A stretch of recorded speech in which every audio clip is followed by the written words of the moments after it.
It's time for change to move into the real work of the universe. And it's time to understand that we use the matter state to reach the level of understanding of the soul of the man.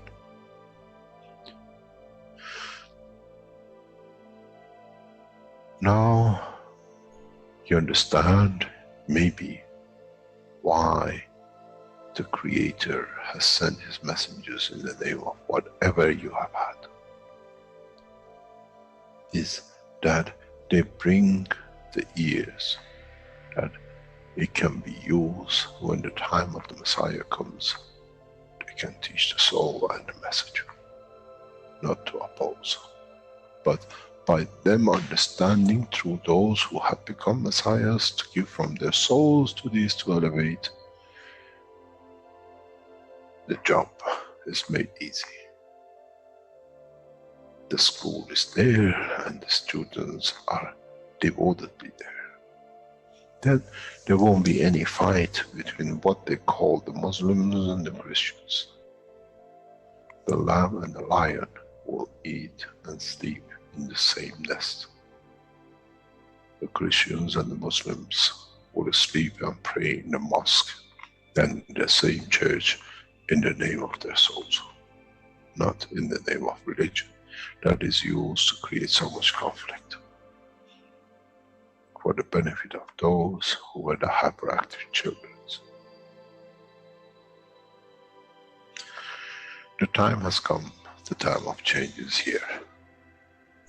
And as I said, my wish is my command. If it's your wish to see peace, the path of peace is laid very clearly. It's the soul of the collective awareness, by giving, will create that position of change. No other thing. There is no pen in the soul of the man. And I'm sure once you go into the universal community, you will never see anything written but the balance of the fields of the soul of the existence.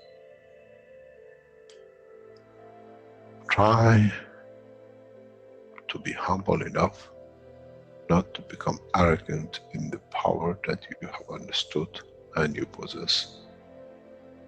Otherwise, you'll fall in the same path of the church and the mosque.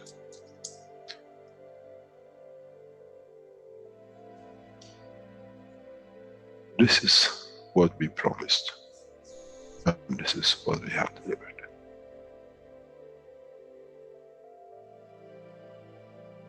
We have to understand the operation of the soul, and we have to understand the soul of the man is a star in the cosmos of the universe. If we compare the soul of the man and many of us, 7 billion in one collection, Earth is like a galaxy with so many stars.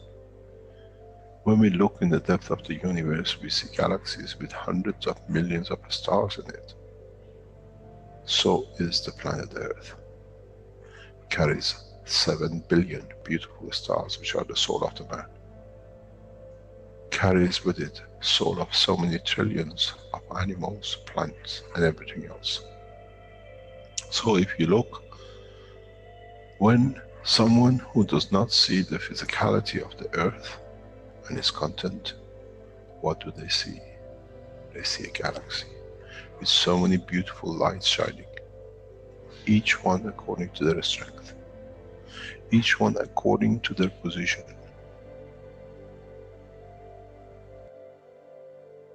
An infant has a beautiful soul, so has the old man. To those who do not see the physical dimension of this planet, but they see the strength of the field, we are clusters of stars. The human race, every single soul, no one from a distance sees that's the soul of a fisherman, that's the soul of the cosmologist, that's the soul of a president. They all shine irrespective of the physicality. This is the magic. This is what the new science has to bring to man. When we look to our soul, we see nothing but we star in the other souls. And this is the break. This is the understanding. This is what all these teachings are about. Coming to mature to the next level, to understand in the deep space, the universe is the oyster for those souls who serve. Then man is ready to go into space. Then man is ready to become part of the universal community which has been promised. I never promised you heaven. I always promised you the elevation of the man to join the family. And now you have the key. It's you who has to open the door to understand, if I can raise the soul of these people or millions of other souls, that the physical life on this planet changes, then I'm worthy to be part of the universal community. To be there to serve, to expand. To be there, to be part, that in the cycle of life of universe, I become, in being part, I become part of the totality. When man reaches that point, a new dimension in the strength of the soul of the man will appear, which is beyond imagination of understanding of the physical life. It's the gate to the opening of the new life, in a new dimension, which is beyond imagination of what you might call a new beginning, a new cycle, which that cycle carries with itself the origin of the creation of life in the universe and in the universe.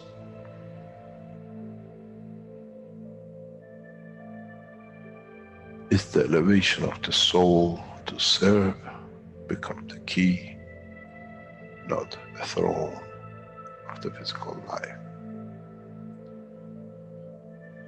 The time is right. The time has come for the man to go through this process.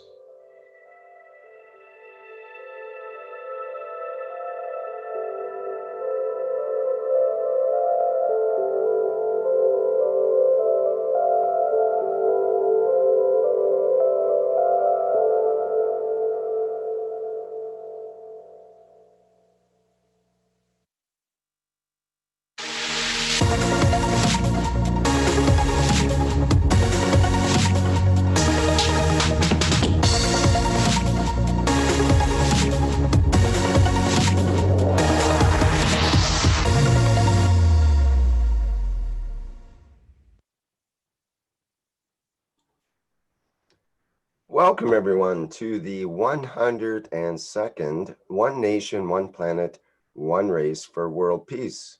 It's Tuesday, January 28th, 2020, and this is a broadcast of the Keshe Foundation Spaceship Institute Education Department and part of the public teachings in English. My name is Rick Crammond. I'm one of the hosts today, along with Flint Melhausen. And of course, we are joined with Carolina Keshe of the Keshe Foundation. And I think she's ready to go to present today's workshop. Hello, Carolina, are you there?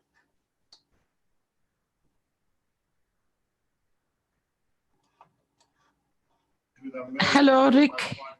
Can you hear me? Yes, yes, we do. Good morning, good afternoon, good evening, everybody. I hope you have a nice cup of tea ready, or coffee, or a smoothie, depending on which part you're on this planet, where it's warm or cold or freezing or raining, who knows. Welcome, everybody, to this platform. I'm working with a headset, Rick, for your information. If it's not loud and clear enough, please let me know. so we can adjust it. You sound pretty good, and you seem to be extra sensitive today because this is the first time I've ever had a smoothie ready for drinking in front of me during a workshop. And this, I think, the first time you've ever mentioned a smoothie here too. So there you go. I'm not clairvoyant yet, but you never know. My soul already knows what you're drinking and consuming, so I probably think that you know that too. Things are getting quite transparent, yes. Maybe one Yes. day we won't even have to talk during these workshops. Who knows, Rick, where we could taking these journeys all together. We got a lot of work to do. I hope, as you have noticed, we have released, or Mr. Keshe has released the video for people to be able to protect themselves for the coronavirus and to maybe, if it's already been infected, to come out of it. So if there are any questions specific, we can deal with it today in case of need. If not, I think the video was quite clear and understandable and doesn't have very much complications for understanding, I hope. I am very happy he released it, and a lot of people you can see they're posting it out everywhere. They're trying to get it to the people that they might, or they have, that they know they have the ability to pass it on to so many others. This eradicates the viruses, doesn't matter from where they are appearing or how they are fabricated. It doesn't matter anymore. Now we have a good defense technology, as we can say, or prevention. So you want us to play it here? Oh, that would be nice, yes. Okay, I'll line that up here. Thank you. And then, as usual, we will jump to our demilitarization document, if we can expand more on it. Thank you, Flint.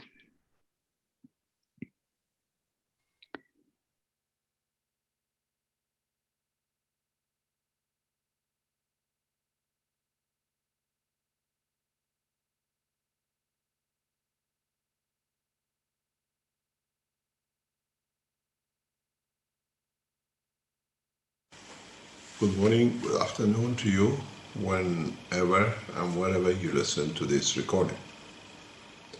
My name is Mehran Keshe. Good morning, good afternoon to you, whenever and wherever you listen to this recording. My name is...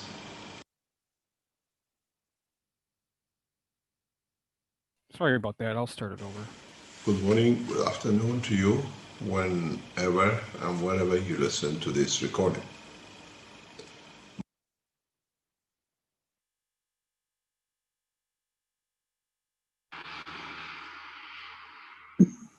Good morning, good afternoon to you, whenever and wherever you listen to this recording. My name is Mehran Keshe, the head of Keshe Foundation, and as a Iranian nuclear physicist, we have developed technologies for space which can be applied and has been applied in China in past few years to see how we can improve the life of people in China, be it in the agriculture, be it for health, be it for production of material. In the past 2 years, when I stayed in China, we tried to show that this new technology can help with viruses. As you know, the African pig swan flu has killed many, many pigs. In the trial, which was we were asked to participate in, where 829 pigs were affected by the virus, tested and confirmed. When we entered the process to help, after 2 weeks, we saved 725 pigs carrying the virus. This is one of the most difficult viruses to handle. At the same time, we have participated in agricultural growth in Inner Mongolia and northern part of China, and we have increased the harvest drastically. We have now factories in China, and in that process, we are trying to change and help the Chinese nation and technology and the industry and farming. Today is the Chinese New Year, and we know that a new problem has started for China. The new flu has already claimed many lives, and we know the flu is a virus. Up to today, in the world of science, there has never been a solution for viruses because we never understood what the virus is. Now, with the new technology, we understand what the virus is. And as the new technology depends on plasma technology, we can reduce the effect of the virus energy. What virus does that we understand now is an energy pack which itself attaches to a cell, and it takes the energy from the cell and in that case creates death of the cell and the death of the animal or a human being. With this new technology, what we do, we bring the plasma, which is more or less in this shape you see at the bottom of the cup, near to the cell. And then the virus gives its energy to this material and lets the cell go. And then we see eradication of it. We developed this technology because we are a space program. And in a space, we don't have microbes and bacteria. We have viruses, energy packs, which attach ourselves to themselves. And then it creates a huge problem. And it can cause a lot of death in the space. So we had to develop a technology for viruses. And now, in this time, when China is in trouble with this new virus where humans and many have died, we introduced this not only to help you, but to help the nation, and in a way to change the course. What I'm going to show you is going to cost you 1 RMB to save your life. We call this the cup of life. 1 cup, 1 life. You can make it at home. Drink only the water, the clear water. Never drink the material.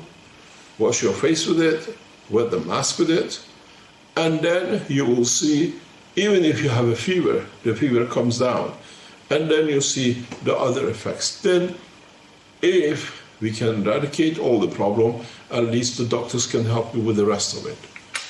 This water has been certified, just passed the test that is not poisoning, and is already used in a hospital in Guangzhou for another application by a pharmaceutical company. Belongs to the Keshe Foundation. This is a new space technology. And what I'm going to do, I'm going to show you how to make 1 cup, 1 life. It's very simple. Look around your house. See what materials you have in the house, something you don't need anymore. Take the wire, cut the wire off, and take the middle wires out. Usually you have 3 wires in China. Take these out, and then strip the plastic and cut it about 30 centimeters. You can cut as many as these you like. What you do, you take the copper, take a pencil, and just simply twist. Twist the copper around the pen. That you get a spine. Very simple. Now you have a very small piece. You can make as many of these and put them together or connect them together. This is the first part. The second part of this is you take another one of these wires and you twist it very tight, very, very tight. And then this is the trick of the game. This is where you become more advanced than the scientists in Beijing universities and most of the universities around the world. We call it the nanotechnology. I'll show you how to make a very fast nanomaterial. This is a key to your life. This is what saves lives. This is what changes life. In the house, you usually have the Chinese pans. You create fire to cook. Here, I have a torch. The system, very simple. I need this. What I do, I reduce it. We need a high temperature. The copper has to go red. If it doesn't go red, it doesn't work. You put the copper on the fire and you wait for it to go red. As it goes red, you start moving. You start moving very, very slowly till you see it going red, and then you start moving. You see it? If you look, the copper stays continuously red, and then you carry on very, very slowly, very, very slow. You keep the copper in a red color. It has to stay red. And then, you see it? You come all the way, very slowly, very, very slow. You come to the end of it. Some of the wire might bend, it doesn't matter. But you go to the end.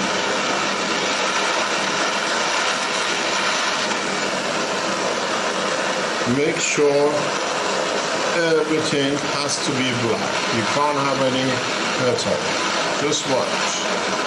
You see it? It goes red. The other part is red to the left. You go red. Let it cool for a few seconds. And then, when it cools down, you do exactly as what you did before.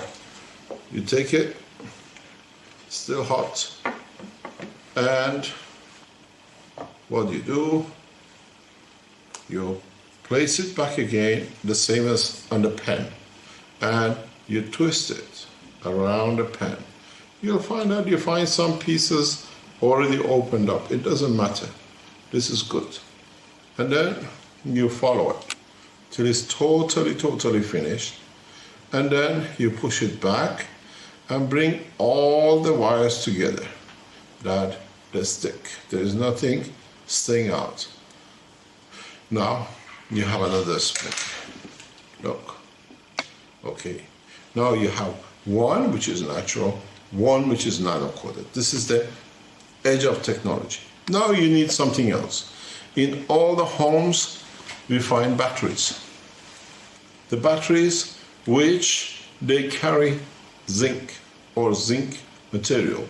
If it's a metal one, is no good. You can put a magnet on it and it sticks. You need a piece of zinc, or you can find a piece of zinc from the roof or from anywhere if you cannot find a battery, but it's usually in the batteries. You get it and you just fold it. Now what we do, we get a cup. That's what we call it, one cup, one life. You hang this one on one side. You hang the other one on the other side. And then I recommend you to get a hard piece of wire and turn it to this shape and hold it, put it on the top. Now you have made yourself a very simple system. You need to hang this on the middle. There we are. When you hang it like this, now you place it in the middle. As simple as that. Now we move to the final stage.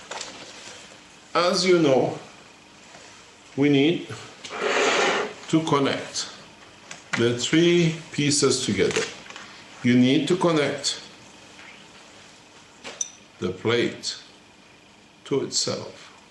This is from your battery, or you have it as zinc from somewhere. Then you connect the middle part, again on the leg, very simply to another piece. Then what you need to do, just make sure it's tight, very tight. And then you place it back in the cup. Then the third wire. What you do with the third wire is very simple. You connect it again to the bottom, to the end of this wire. Then just twist it, that it stays tight, bring it back and hang it inside. Very simple. Now you have, I show you, 3 wires and 3 pieces. What you need to do is very simple. You can do one thing. You can, to speed up, to make the material very fast, take an old battery, very old battery, not much power in it, and connect the 2 outside together, and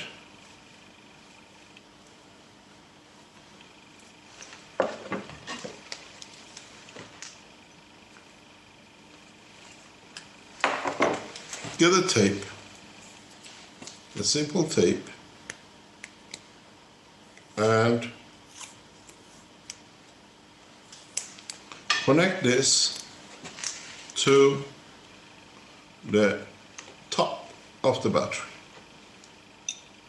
That's all you need to do.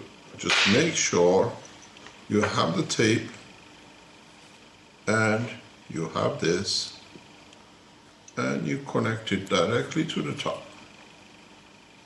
Make sure it's tight. You get another piece of tape and you connect the bottom to the center.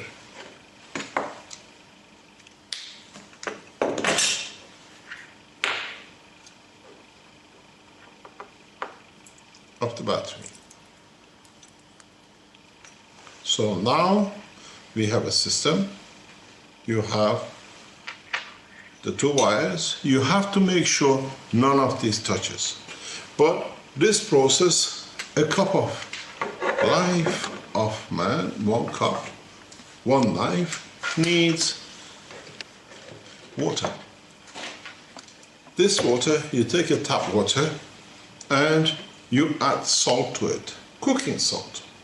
You add about 15% for 1 liter, 150 grams is good. And you stir it till it's fully done. Then, now you start saving your life. Just fill it up. You don't need to do anything else. Just fill it up to the top. Leave it. You'll start seeing bubbles. Make sure everything is inside. And if you look, already bubbles start coming up. What are you going to get? A water like this. You see whitish greenish material goes to the bottom and you get a very clear water. You never drink or touch the green part. You just let everything to settle. When it's clean and clear, you drink about 100 ml, 200 milliliter of it. And then you wash your face and you wash your hands with it. And then most of you at the moment, to the fear of what is going to happen, you are wearing these masks which you put in front of your face, or a tea towel, or any towel or a piece of cloth. You wet it with the same water and you hold it and you put it in front of your mouth. You breathe as much as possible every day. You just wet the mask. And then you have to make sure that when you make the fresh water will be salty. Try to wash the salt off. You wash it, you let it settle, you put more water in it, you let it settle, and in that process, you go as much as you like. When you empty it, when you took this material out of the bottom, you can put more salt water and keep it going. It keeps on producing. You can give another cup to another friend. You can save another life to your neighbors and keep on producing and teach them what to do. And then what you do, you keep on filling it up. You drink from it, you let it settle. You keep on drinking, washing your cloth, washing your nose, washing your face, your head, and keeping the mask continuously wet in front of your mouth. So what you can do on the other hand is, as you're walking around the town, just carry it, put the water in a spray, and just spray it on the cloth on your mask. That's all it does. You see anybody says, I have a temperature, give it to them. That's all it does. It saves a life with just one spray. This is a space technology. It looks very simple because we made it simple. You got to understand, this technology is very advanced on the other hand, where very soon you will see these machines where we'll do the same in more effective way, made in China, will be exported around the world. I brought this technology, one cup, one life, because every life has to be respected. And I love to be part of the Chinese community to see that the new year becomes a pleasurable year. This is my gift, the gift from Keshe Foundation, to the Chinese nation. Use it, understand what you're doing, and give a cup to the man. Teach the man how to make it. Once you learn this one, if another 5 years, another 10 years, there is another virus, that's all you need to do. Just make a very simple system. One cup, one life, less than 1 RMB. It's worth testing. And then teach it freely. We have opened a website that in this program, you see it at the bottom. You have a problem, get in touch with Keshe Plasma China at 163.com. You can be helped there. And then we can teach you how to do it and teach the others. It doesn't take long. If you leave it for about half a day or so, you will start seeing the material appears. And that's all you need to do. Thank you very much. A Happy New Year. I hope you enjoyed the gift of life, which I've given you as one cup, one life. Thank you.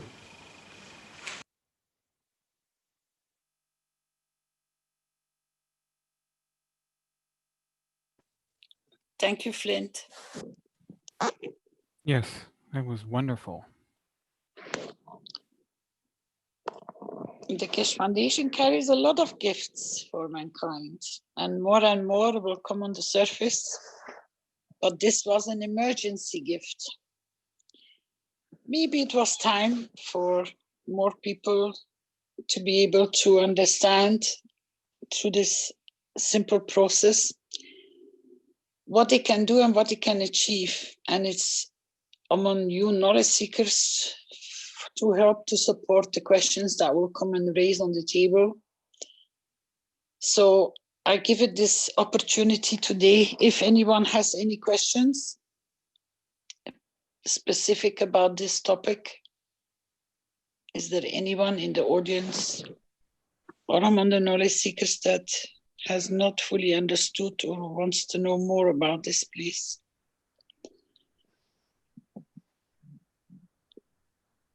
Hi, it's me, Ursula. Hi to everybody.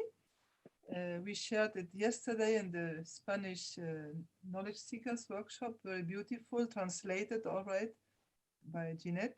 And I wanted to ask something about viruses and all kinds of viruses, even if we have got a cold or if grippe, I don't know how you say this in English. Flu. Any virus. Flu. A flu. The flu. Yes. Can we use it also for this? I suppose. Yeah, every virus. Okay. Very interesting. Thank you. It was Maybe I said to them, but I wanted to be sure. Thank you. no. It's virus is virus. It can have different field strength, but virus is virus. And yes, you can treat it for all viruses. Maybe this way we will stop having flus all over the place. So is this recommended for like a daily practice for anyone, even if you don't have the flu, as a preventative? Or is there a different formulation for daily use, let's say? No, this is, let's say, for people which are in these danger zones, if they don't have it, to prevent it. The people which have started the fevers and the symptoms to start helping themselves. And if you're not traveling and you're safe at home and there is no outbreak anywhere near or around you, I would not apply it, but you can have it handy in case you need it. And if you have what we say, a common flu, you have the medicine already in your cupboard. So then you apply it till the flu goes away.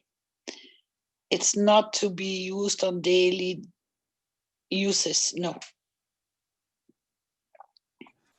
What about for HIV? That is a different department. Mr. Keshe has already put a teaching platform about that. So you have to go and investigate with the doctor the whole protocol, what the doctor has put on paper as a diagnosis, and then you can work it out. People can try. It's not that you cannot try, but this is pure based on to prevent and to reverse virus. So you're all free in your own home for whatever purpose you know that it is related to virus, you can try out. And please give feedback to the testimonials, pardon, which Rick is running once a month, and come and explain what you have done and how you have done it. And that will be a great help for other knowledge seekers or other people which come and visit to find a solution for their own problems. That's how we work in the Keshe Foundation family. We share, and nobody knows better or less. It's just all, what are you trying, and give the feedback. If it works, it will be wonderful news for so many others that maybe didn't have the solution.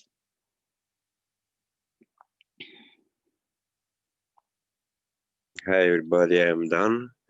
I have a few questions in limit. It's the same thing when you're making the kit of CO2 when it's cracking the nanocoating, when you torch the wires. Sometimes the nanocoat it's broken, and you have also the copper and the nanocoating copper and the zinc. Is the same thing, because I have this question with Rick about CH3 with iron, zinc, and copper nano. Is the same thing, or when you have the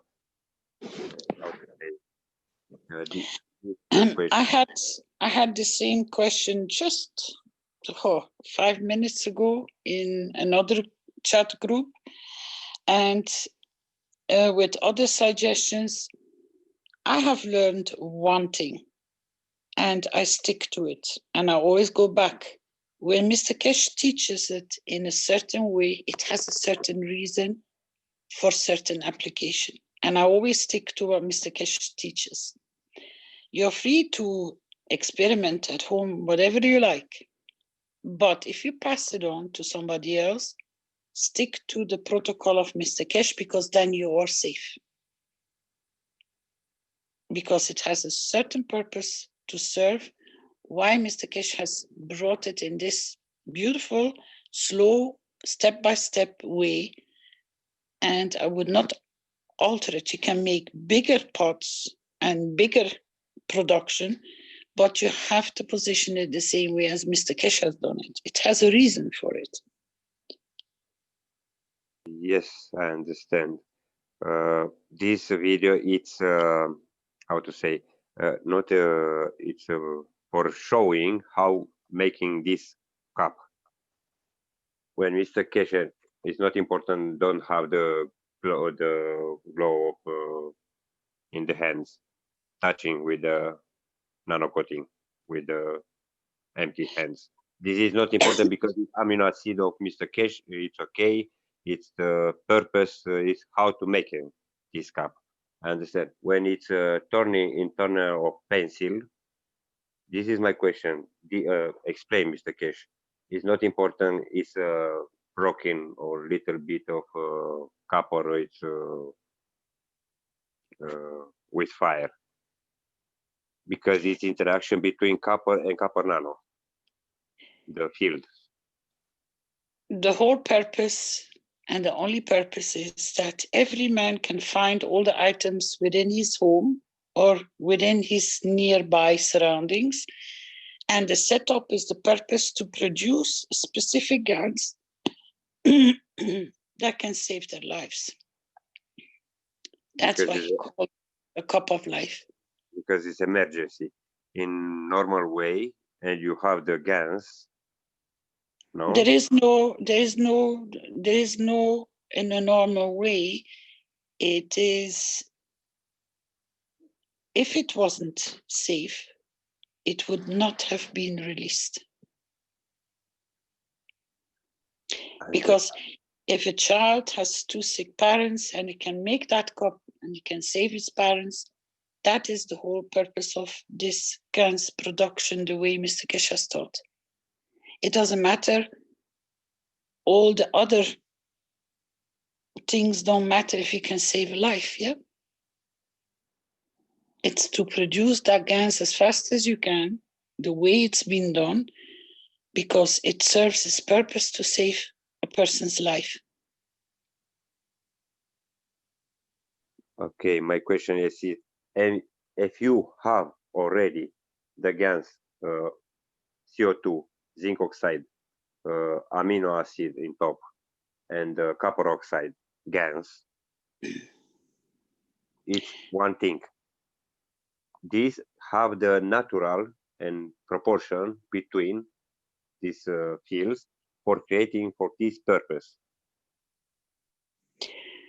You're walking away from the setup from the cup of life. Because the cup of life is producing the correct balance of the GANS. Mr. Keshe maybe can explain on Thursday morning. You can post a question to Rick.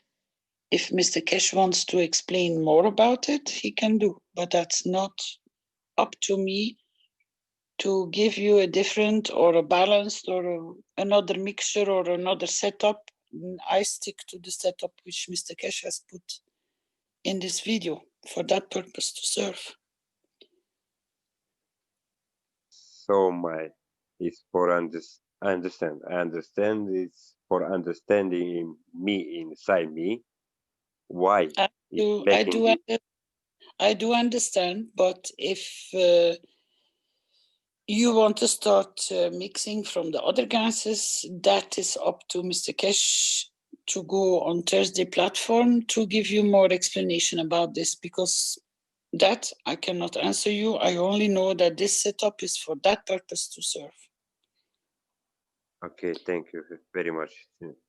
Because it's the mixture of all the fields coming together, how it comes together, and then what you harvest is different than when you would take from each GANS. I don't know how much, to be able to achieve the same mixture of what is created in the cup of life? I don't know. Then it becomes again proportional wise, if you understand. And if you're a knowledge seeker, you know that. And that I don't know.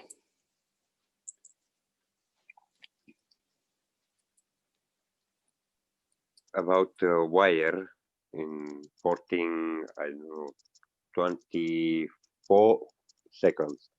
So when Mr. Keshe putting this piece of hard wire in the middle for hanging copper nano in the That was cup. just a piece of copper. Okay, because the other knowledge seekers asking what wire is this? I look in for color, I look in the shape. No, it's just you can even use a pencil as long as your nano-coated wire can hang. Okay, thank you very much for the answer. No problem. You as a knowledge seeker should have understood, or could have, if you freeze the frame where they go close up, where he puts it on the glass, it's reddish shiny, it's a copper wire. But you know that as long as you can hang them in the fields, it doesn't matter what is on top, but we always preferably use copper because it's the conductor. I know for this reason, because many knowledge seekers asking if it's zinc, it's one thing. No, it was copper. Okay. It has a reddish color. You can see it if you stop the frame just there. It's because he picks it from the table in front of him. Okay, thank you very much. I was there when it was made, so I paid attention to the class. I put this question because the other knowledge seeker asked me what wire is, because if you have the zinc, it's transfer another kind of field inside the cup. If it's iron, it's transfer another. Now I know the answer, and I respond this person, it's copper. Thank you. No problem. You're welcome. Carolina, the zinc from the battery, that's just the casing of the battery? Yes. Okay. You just peel it off on the outside of the battery. Yeah. That would be a carbon-based battery, not an alkaline battery. The easy way, the easy way to check is put a magnet next to your battery. If it doesn't stick, it's zinc, usually. Or you can use zinc roof flashing. Yeah, you can find material somewhere in the house, but usually people have batteries handy, and they usually contain zinc.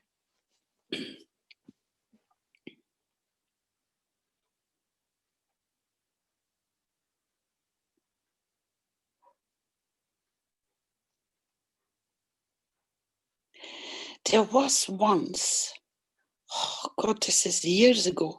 Do you remember, Rick, there was a young boy who, I think he was Dutch from Netherlands, who showed how to peel the zinc of a battery. Oh my God, that's a long time ago. He made a short video of it. Shanders has shown that procedure too in some of the videos he's made. You can find it on the Wikipedia. Everything is listed there. Anybody else? Any more questions? That's kfwiki.org. If you can post the links so people can pick it up in Facebook and in Zoom, so they can share if they're looking for those things.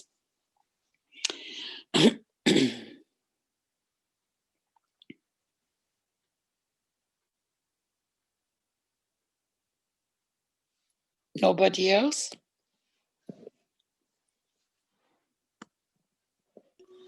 Did Mr. Keshe say that the GANS would drain the energy from the virus or contain the energy so it can't interact with its environment? It's depleting its energy. The energy always goes from the higher to the weakest. It always gives. A virus is no different than a field strength. It's well explained in the last Thursday when he went about, that was the, if I may share a screen share, I'm gonna look up, then you will have an idea. I took a screenshot from that moment when he was explaining it. I just need to find it.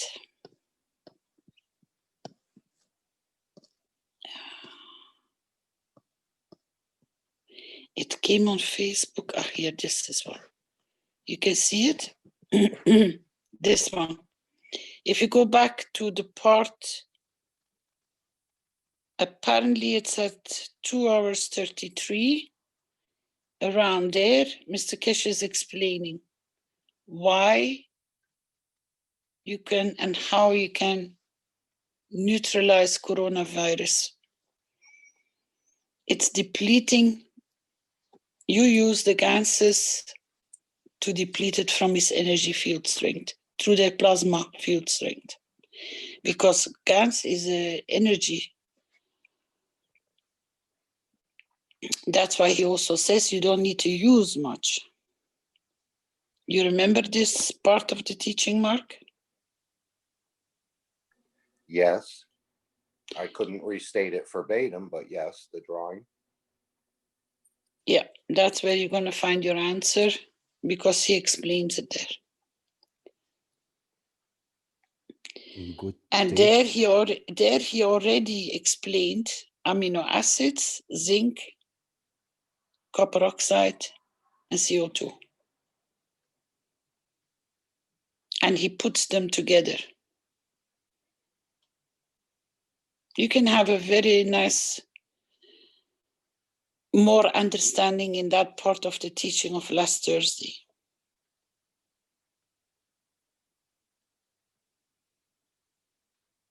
Good day to everyone. Andrea speaking.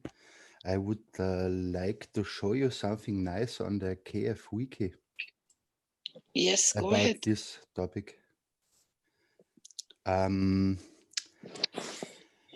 In the last weeks, I created 2 new points on the wiki. One is the latest updates link. Here you see the latest updates on the wiki. And then I have created 2 categories. One is the what changes the universal system will bring to humanity.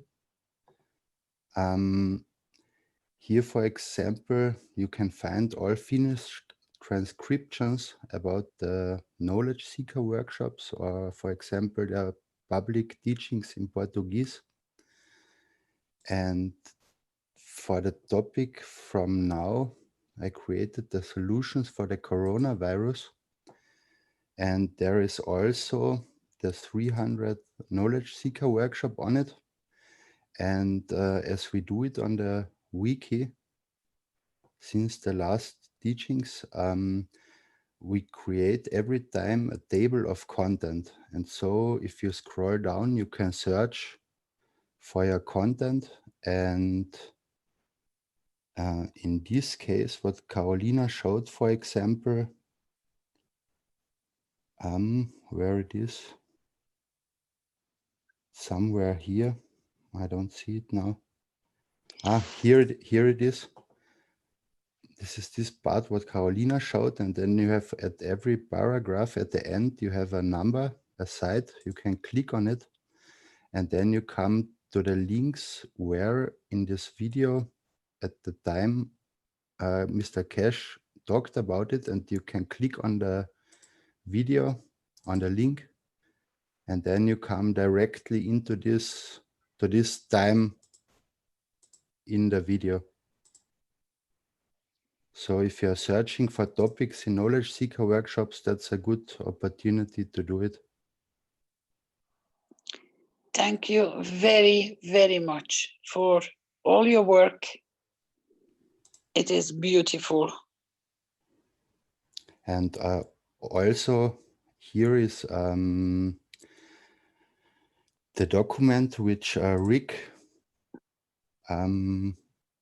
read in the knowledge seeker workshop.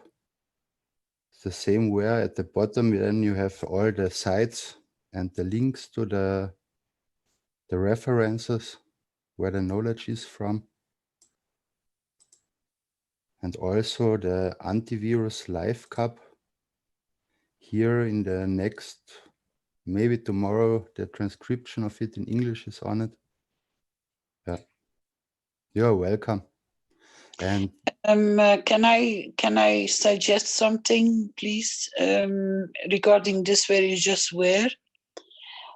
Can you change put the one cup, one life first, and then antivirus life cup behind it, because people will start wanting to look for the one cup, one life, because that's the title of it, and then put the antivirus life cup wording behind it. I think the people will find it much faster. Yes. Okay. I do it now. That would be great. And it's all little tiny little things that it's for people to find it easier to get there. They remember the one cup, one life, and then the rest will be easier to find. Thank you very much. This is beautiful.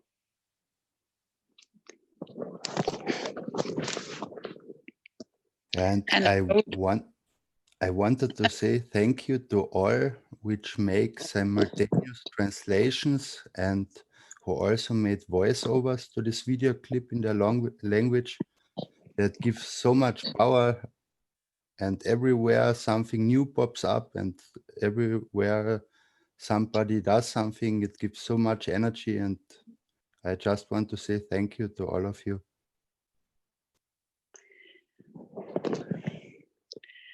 The beauty is that you will get more and more people coming to give you a hand, because they start understanding the importance of the availability of this kind of knowledge to all of you. And this can only be done when the knowledge seekers come and help and support you with this huge work. And there are a lot of knowledge seekers working in the background. Their names don't come onto the front pages, but we thank all of them. And I say thank you to Andreas, because he's guiding and he's keeping the responsibility and an overview of what is going where, and everybody is running to him to get some support or guidance or answer. So thank you very much for all your work. Thank you too.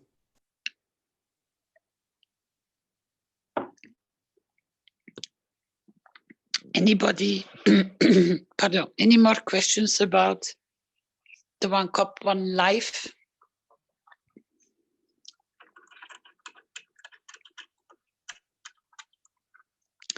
It definitely will have success not only in China, but it will definitely have also success in India and other nations which are suffering with outbreaks of viruses. Now they can help themselves.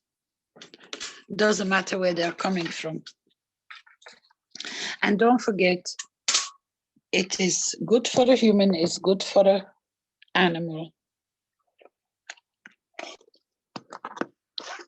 So don't hesitate to pass it on to your veterinaries as well for the animals.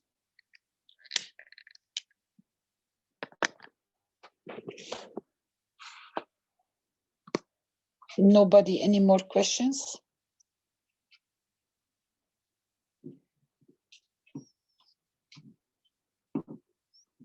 put a note in the chat that people can send their questions for Mr. Keshe in the Knowledge Seekers Workshop to the email address education@kfssi.org with the subject questions for Mr. Keshe.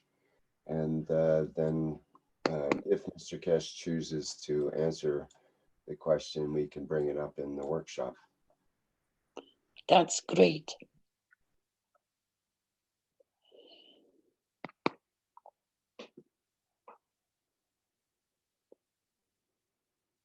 Because Rick debriefs Mr. Keshe about the questions, so Mr. Keshe has an idea what is coming, so he can answer them properly for what is needed.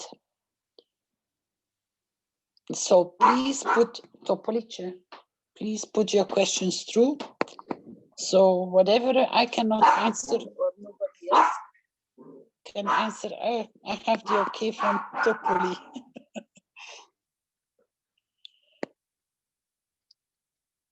You can find your more in-depth answers there. So if nobody has any more questions, we can move to the demilitarization paper, please.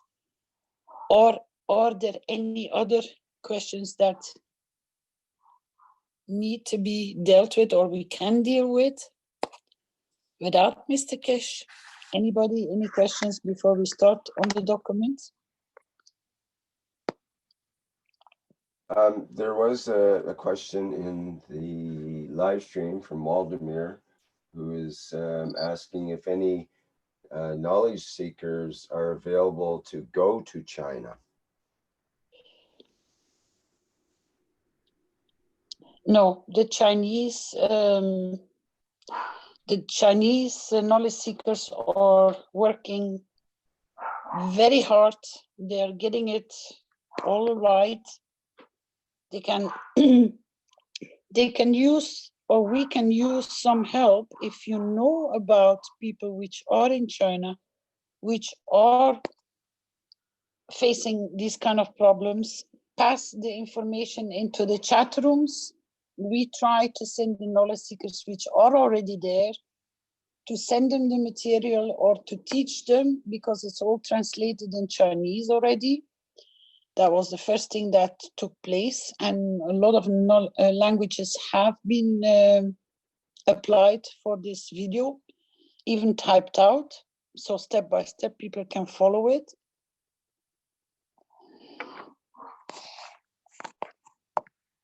I think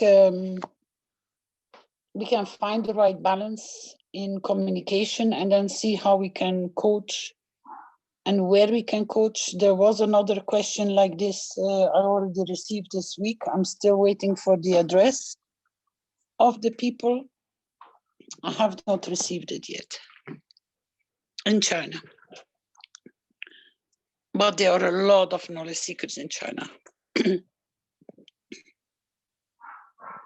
But you never know.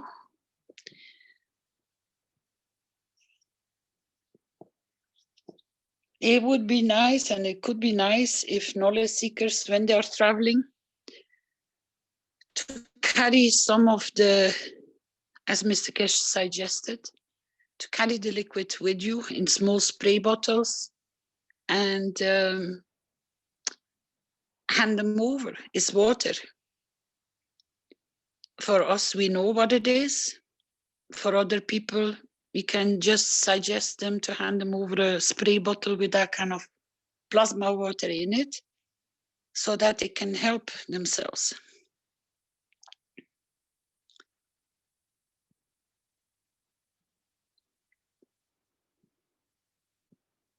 Or in stations, or if you're very nearby where people come and go, you can take some time and be there for an hour or 2 hours and see what you can do and how people respond. You can take maybe a small piece of paper with a screenshot of the One Cup One Life with the link on it, so people can find their own information everything will help. It's just to be inventive and creative to bring it to more and more people so that they can protect themselves.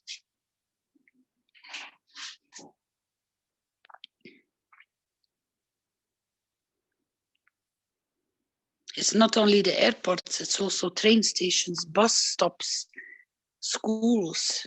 You don't know where this is going to travel and where we can stop it or where we can support.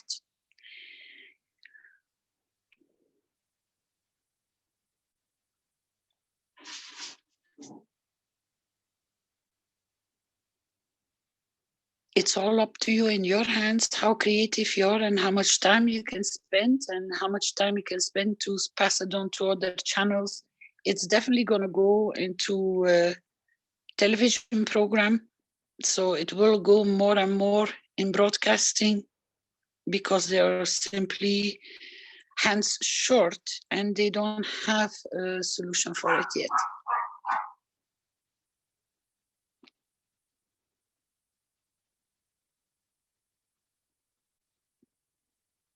Anybody else?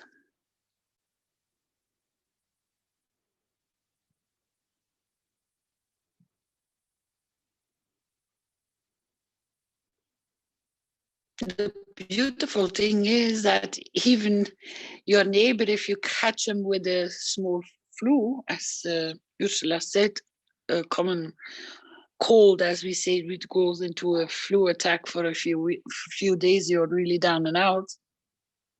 It works the same.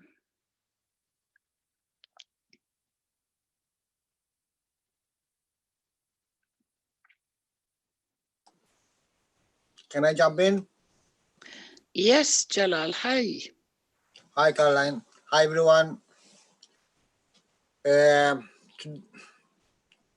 Yesterday, I speak to the manager in the company where I'm working, and I explained what's happened with the virus and how we can come over it.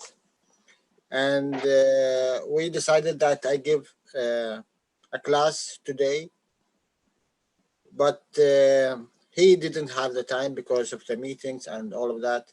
So we decided that tomorrow, 2:00 afternoon, that I make this class to the workers. And the beauty that the workers is overall international. So tomorrow we will have a presentation there to teach them how to fix this device, and one brings the others. So I hope everything will go smoothly and quite good because we wished for it. Thank you. Thank you very much, Dala. That's a brilliant idea. That's what the whole purpose is of the foundation. You teach. I do understand where people want to go and support people in the airports. You can only hand over the waters already, the plasma waters already prepared.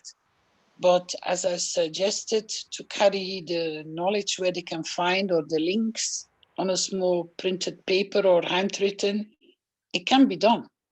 You just guide people where they can find it. And sometimes you have 1 or 2 minutes for them to explain it, that it will help them and that they can find out. So you're all going to have a very busy week at work. And it is correct. The more people you have, the more people you can reach. Yes, Jalal, thank we. I was wondering if Jalal will be showing how to separate the zinc from the battery. We have a question here, how to get the zinc, excuse me, how to get the zinc separated from the battery from a truck driver in Montana.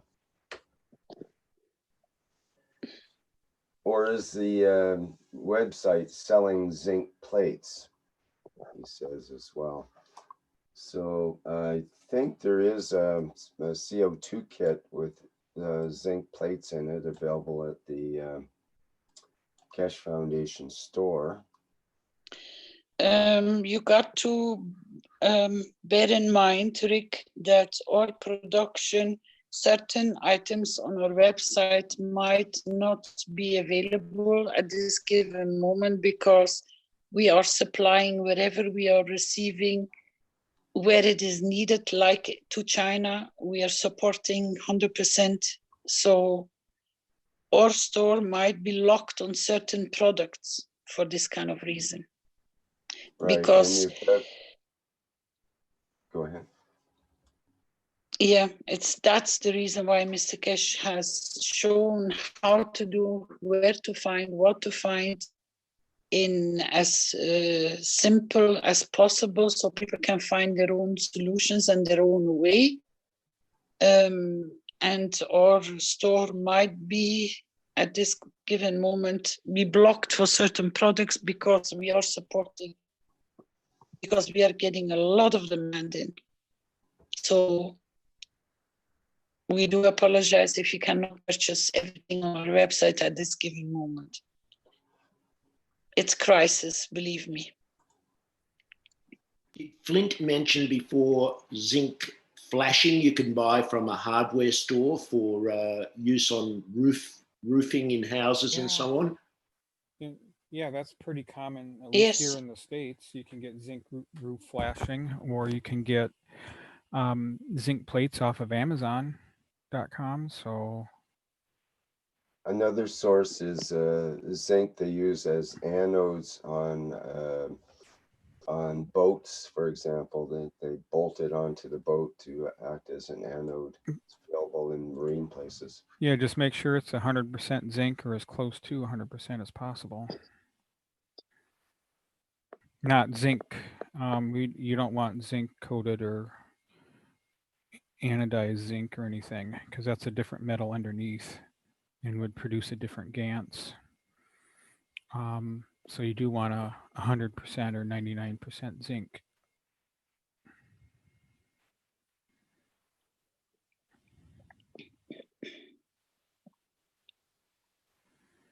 And roof flash. Would that be marked on the product if it should from be the boating shop or the hardware store? Yeah, just make sure it's not zinc plated. You know, like roofing nails or something. Those are usually just anodized or plated. You want true 100% or 99% zinc flashing or plating or plates. Usually they're marked. Mm-hmm.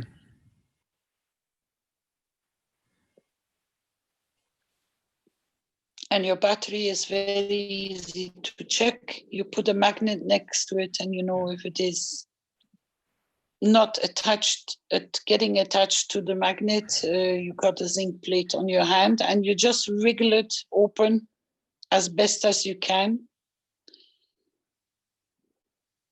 And you use the cover of the battery to hang in your cup, or you can even make two cups from one battery, just cut them in two. And you can create two cups. So if people can't buy, because there are countries where zinc is very scarce, you can collect or go to the depots or the shops where they ask you to donate your flat batteries. You can ask them to have a few for that purpose to use.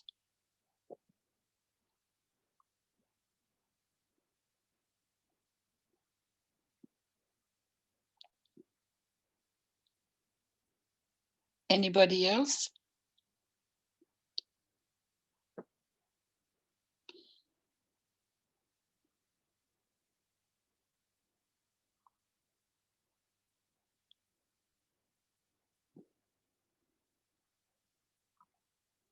No more questions anywhere? Yeah, Caroline, this is John here. Hi, John. When you're using used batteries, the zinc is practically all consumed or very attacked by the carbon acid inside. The preferably use new carbon-based batteries, the old-fashioned carbon zinc batteries.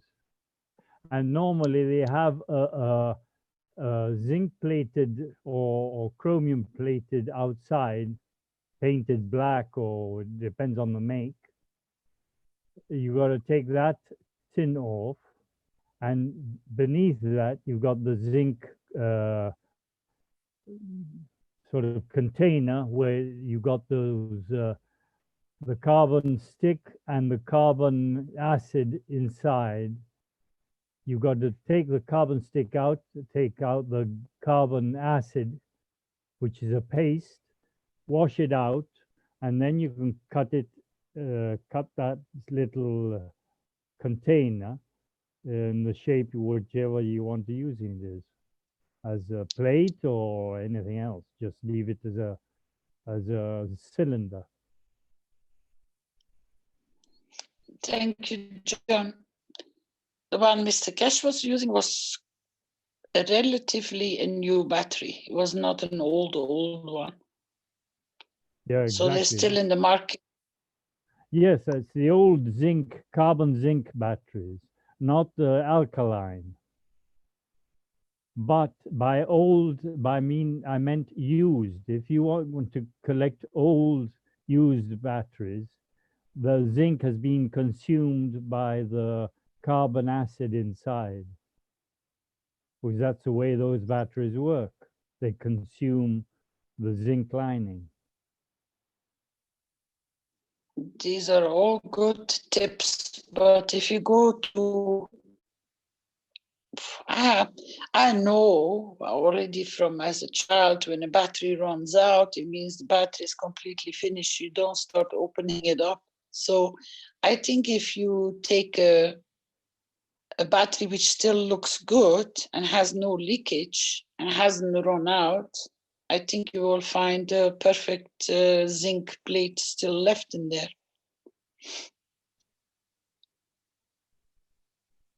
Yeah, and the D size, which are the biggest size batteries, those are the most practical ones. If you go Easier down to open up. Yeah, the AA or AAA are too small for it. Yeah. Those you can use then to support your production to go fast. Don't use a new one if you can. Use an old battery. Because if it's full force, it's going to produce too fast. Yes, a battery normally, when it's new, it gives you 1.5 volts. And once you've used between 5 and 10% of the power, it goes down to 1.2 volts, and then it starts decreasing down to 0.9 volts. And the idea is not to have over 1.2 volts, because that's where you start producing electrolysis and not the effect we want here in the nano coating. Yep, correct. I just looked at my roll of zinc roof flashing and it says 99.9% zinc on it.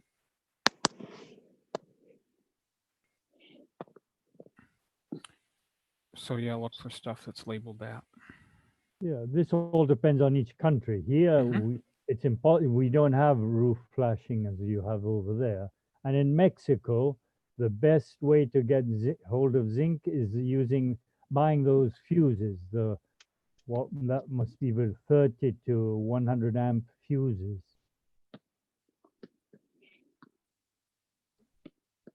For the electrical fuses you got at your home or in your power lines. Don't go for the ones that are in a cartouche that have explosives in them, because the very high amp fuses that are used in a transformer station, they have gunpowder inside. When it overheats, the gunpowder blows the fuses up, so it will cut off the current immediately.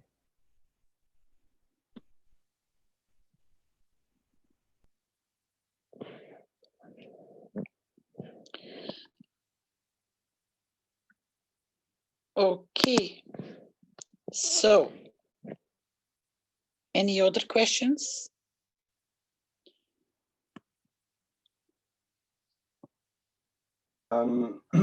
We have a question such as how to wash the salt out of the GANS, and I'm referring people to the KF Wikipedia, where the processes, the general processes for making GANS and how to flush it out and so on are shown.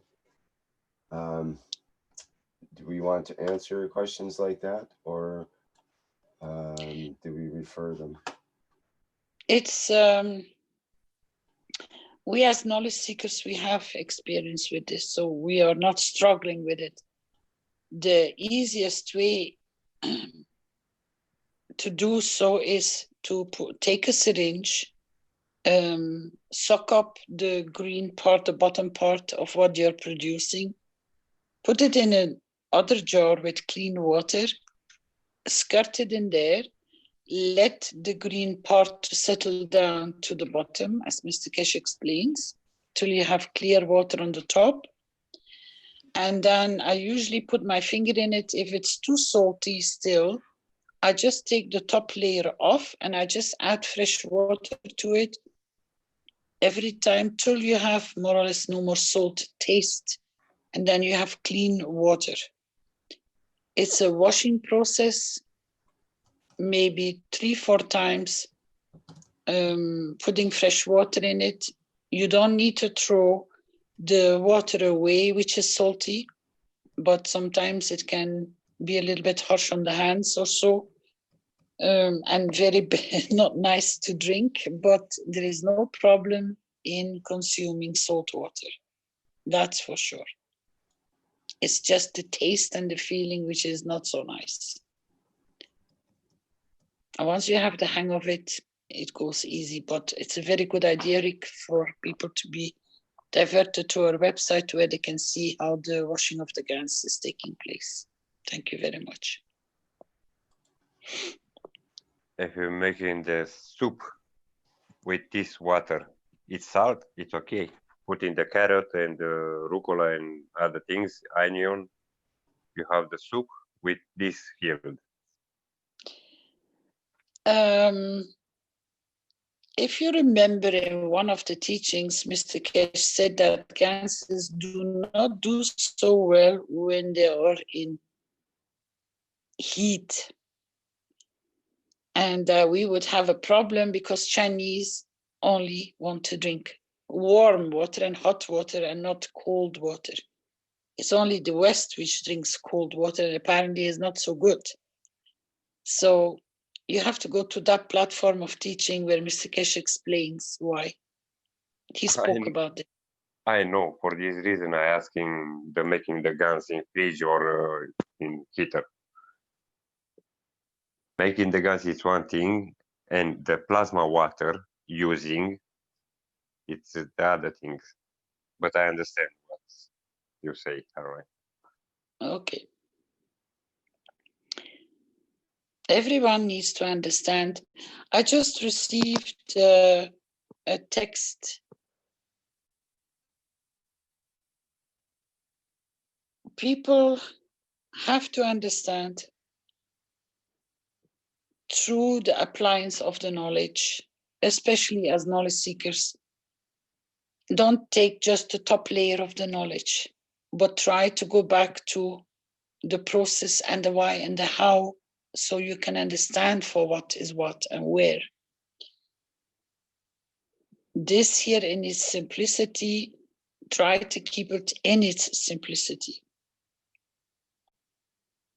Don't make it more complicated. It should not be, but I do understand concerns of people when they have extra questions, no problem. The information is there, it's on our wiki. You can take some time and investigate for yourself. And the knowledge seekers are everywhere on Facebook, on Telegram. There are chat rooms in Brazil, there are chat rooms in Keshe Family where you can become part of it. We can post the link out. You can post your questions. There's always somebody somewhere that will listen to you and will give you advice. So don't be shy and don't hesitate to ask, but try to do as much research for yourself as possible.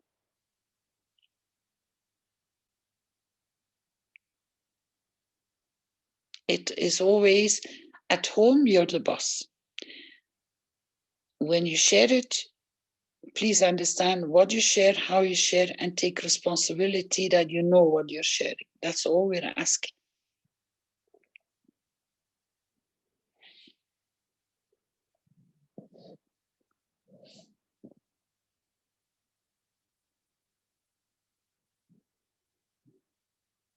Carolina, Yes.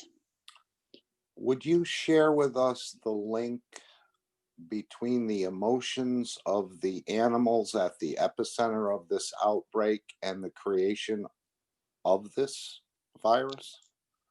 Sure.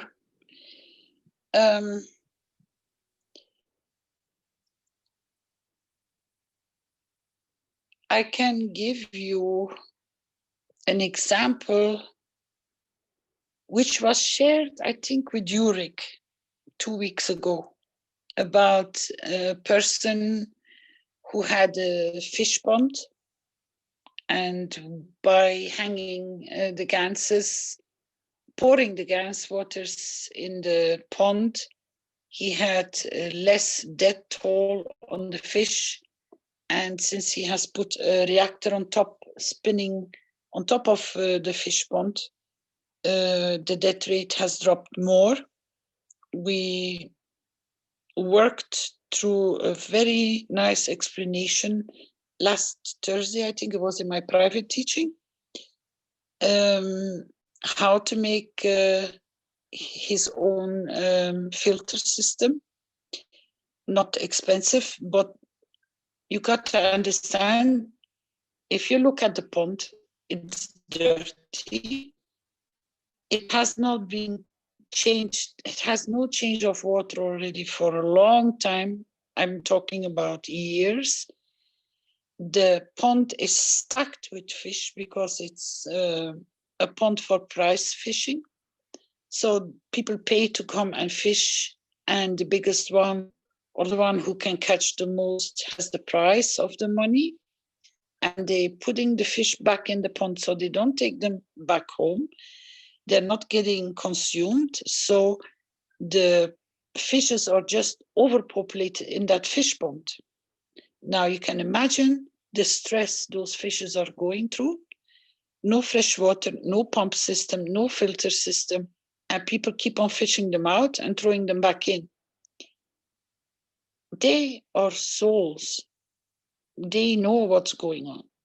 They know they are just there for a sport, and the man who's running the pit is there to earn the bread, to put the food on the top of the table for the family. So it is a well-known condition among a lot of situations. But that doesn't mean that you can't find solutions to make it better for the man who's running the property and for the fishes.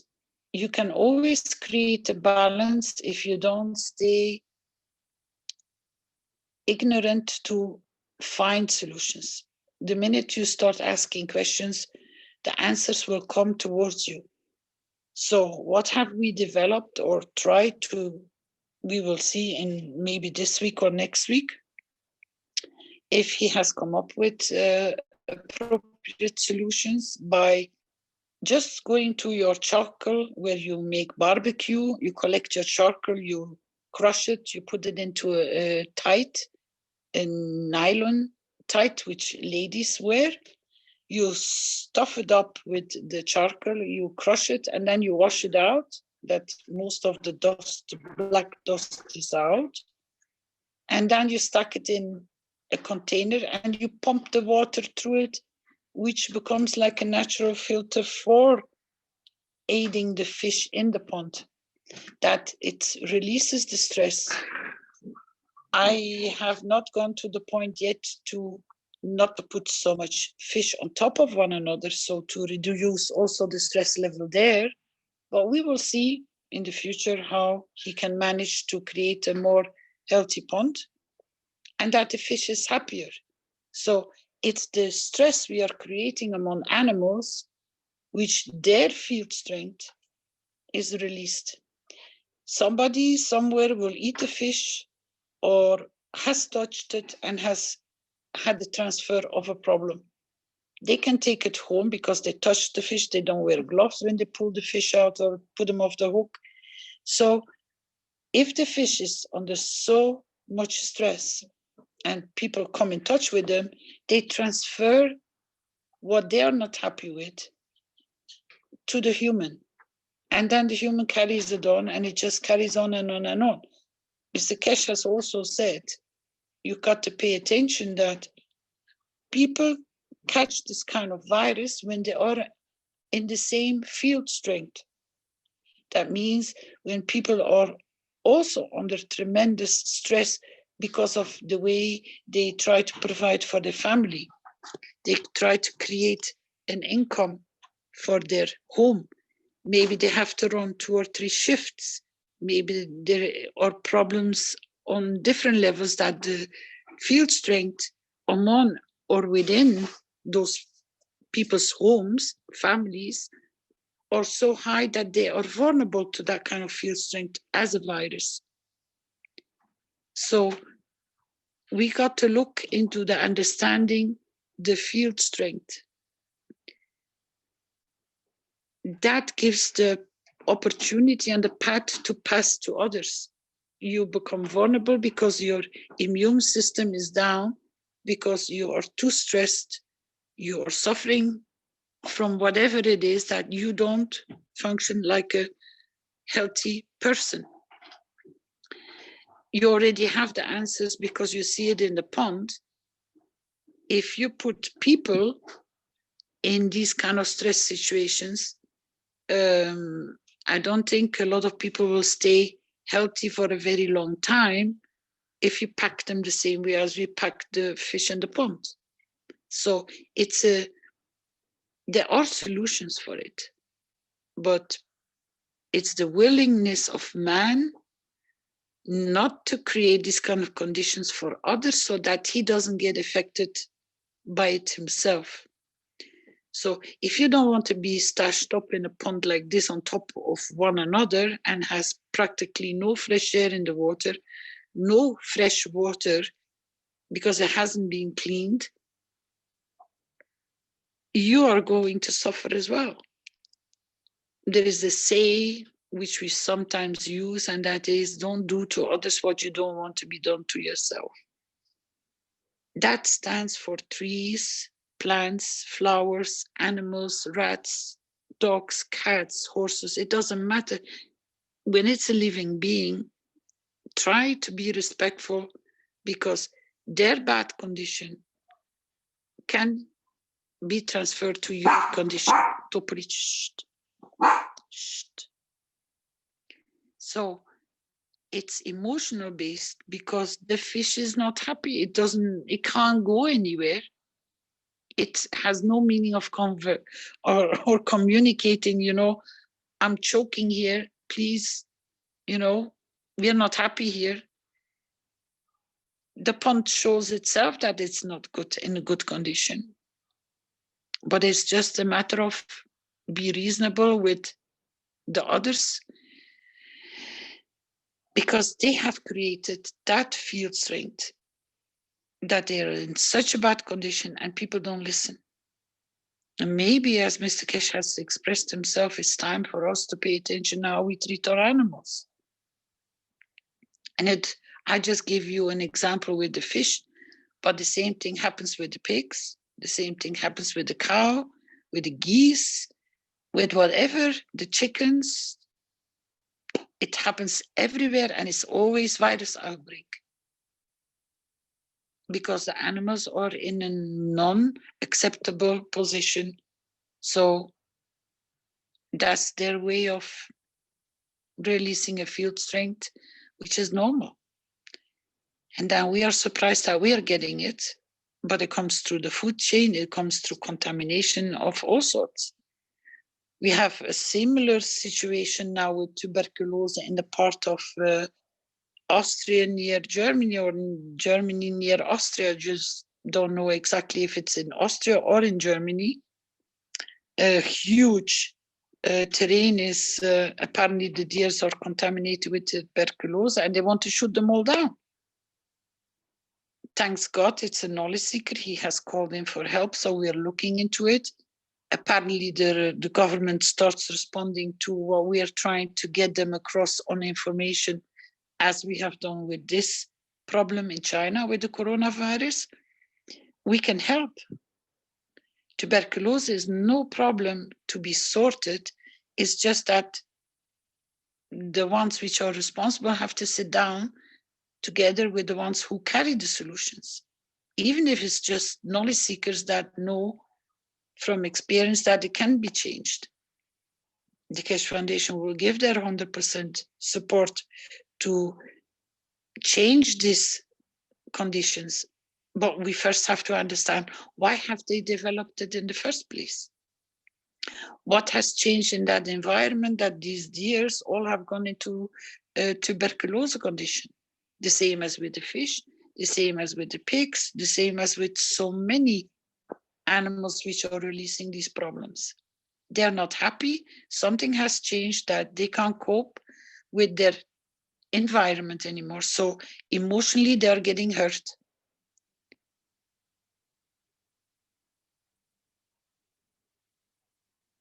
That's why I released the wish. And the minute the wish was released, the doors slowly start opening up in regarding the deers, that there is a communication line established and they're going to start meeting from next week on. So it works. When you want to change the condition, you can. And I'm 100% sure that this gentleman will be on top of changing that fish pond, and he will be proud to come forward to share with all of us how he has found the solution. And then we can, as usual, teach it to so many other knowledge seekers. Because we have gone into depth how to build up the container, how to pass the water through it, to position the GANSes in it, everything possible with the basic needs. It doesn't need to cost so much to find solutions. It's just what is beautiful is coming now on the table is in the private teachings. That's why I'm urging all of you to become private students. The workshops which are getting run now is to bring all these kind of topics on the table to find solutions. These are like working groups, and they choose their topics and they go in and they work together for 1 or 2 hours, and it progresses. It's beautiful to see. And that was Mr. Keshe's wish for it to be done this way. So last week in my private teaching, I had the fish pond on my table. And funny enough, a few months ago, with Mr. Keshe, we developed a certain way of creating a filter. So because we sat down together to look after our own 2 little goldfishes to create the environment so beautiful, that gave me the chance, because we did it together, that I could share my knowledge for this gentleman who was running his fish pond. So we do invite you to come to our private classes, because our topics are very different, and we work together as teams and we come up with solutions together. That's why we keep on asking, do you have questions? Because the questions put the door open to find the solution, because we are putting our attention to it. Our attention, which means we give,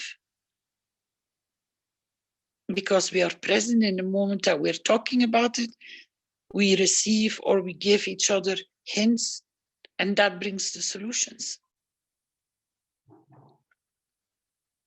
So there you have your answer, and not only with the coronavirus, you have seen it with dengue fever outbreak, you have seen it with malaria. It's all about the same problem. People are under so much stress, or animals are under so much stress, conditions are changing. So one is creating the other field, and sometimes it's a devastating field, and we can change it.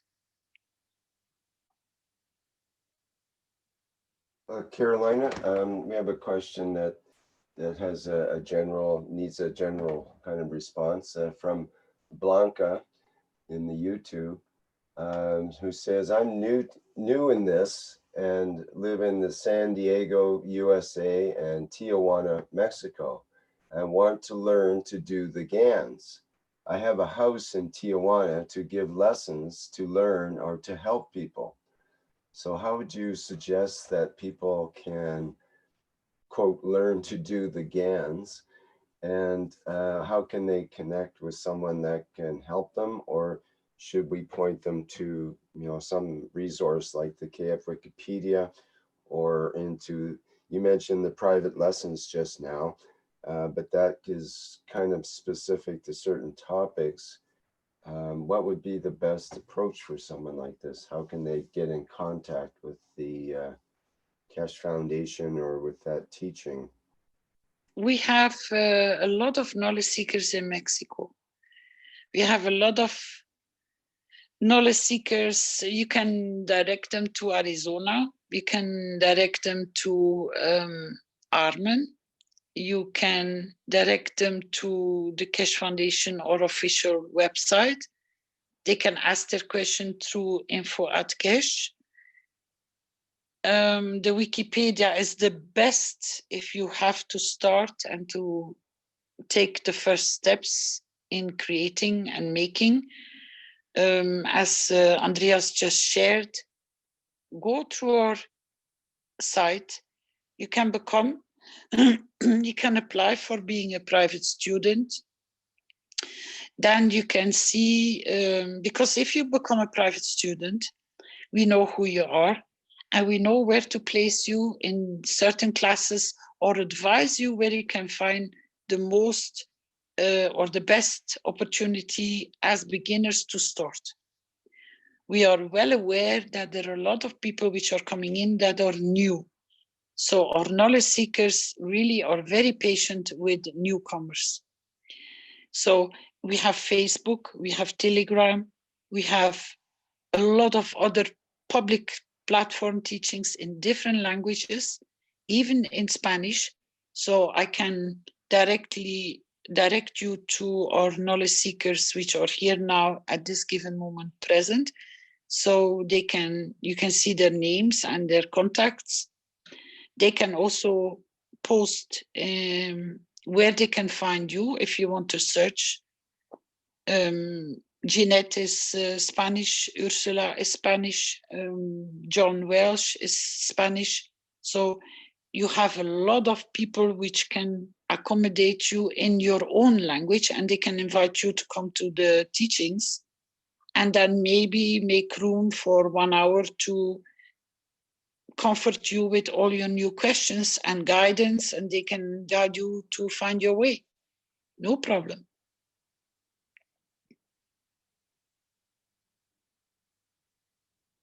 A lot of people have started offering places and homes to start teaching and to start learning.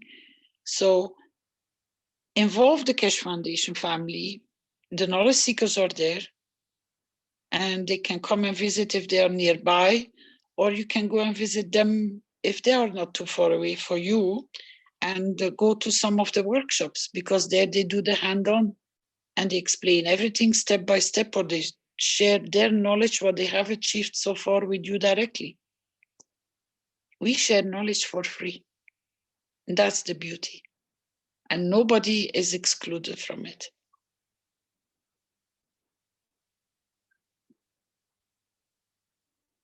Ursula, I'm very happy for what I'm hearing, and thank you for sharing it because it's very important. I wish to share that in the Oasis now the 4 rooms are full. I'm very happy because it will enhance our get out of our stress, because it's much work and we cannot do it alone. Also, we met a lot of knowledge seekers working on different topics, and I'm very happy this year that 24 classrooms, private one, are starting with knowledge seekers. Beautiful. They're starting slowly, but it's going very fast. We have done today the 7th with emotional balancing. And as you know, maybe I am naturopath. And for me, it was always clear that all the diseases was emotional and psychosomatic. And what I learned with the Keshe Foundation is just amazing. And I'm very happy about this because we can help so many people all around the world. And please come into this class. They are beautiful. They are starting. We have a lot of to do. Now we are maybe 10 or 12 in each class, maybe less, some more, but soon we will be more than 50. So come into now so you will understand it better from the beginning.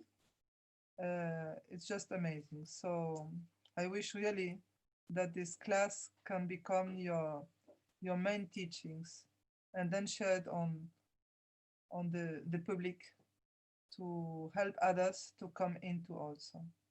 Thank you.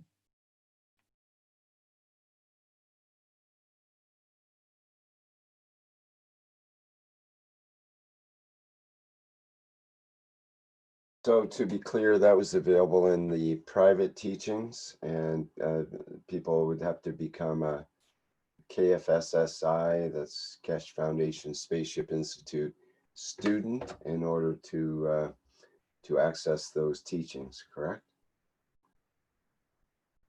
Yes, at the moment, for what I understood, it's only for privates because the privates are engaged much more than others. And then I suppose it will be open also for knowledge seekers who are engaged.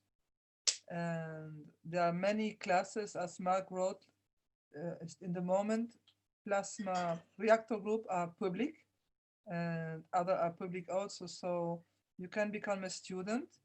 Flynn just wrote down the link to comment it. And as it was said, for those who cannot afford 100 euros or dollars, I don't know which 100, doesn't matter. It's almost the same for where we are. They can come into, they don't need even to prove, because when we work with the soul teachings, we need to be clear and not steal to anything, to even to our own soul, because we are stealing from ourselves when we steal to others. So all welcome, really welcome, because there are beautiful souls there working all together, starting to work together. This was my wish for so many time, to create really this one planet, one race, one nation. And now we are starting to do it really. And Friday will be a answer and question and answer for Mr. Keshe. So please come in, because there are high level one, more than the public one, where we learn much of these informations. But with this class, with the private class and groups, there are 24 one, we are going much higher and more specific, and with our own needs. And for me, the emotional was really a beautiful one. So there was knowledge seekers from India, from Australia, from everywhere, Netherlands and Thailand, and beautiful, beautiful, really beautiful, because we can feel that all around the world, the problems and the worries and the beliefs are all the same, manipulating us, and how to come out of this cage and fly free like a bird. That's my wish for this year. And I think we will have many surprises. And I'm so thankful for this. I hope to see you there. Thank you.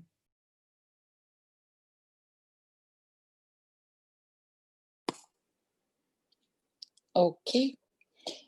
More questions? We're going to have a question and answer today. But it's beautiful because sometimes it takes priority.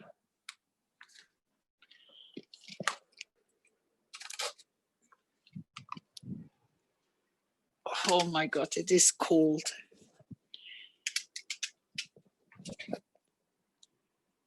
How are you doing, Rick? Are you in the snow? We did have some snow here a couple of weeks ago. It didn't last more than a few days. Pretty much gone, and I think spring is on its way. Already? Well, in my area, we do a bloom count pretty soon here. Basically, it's an unusual weather for Canada. It's the mildest part of Canada where I live in, so we don't get down to freezing very often where I live. But the rest of Canada does, though, very much so.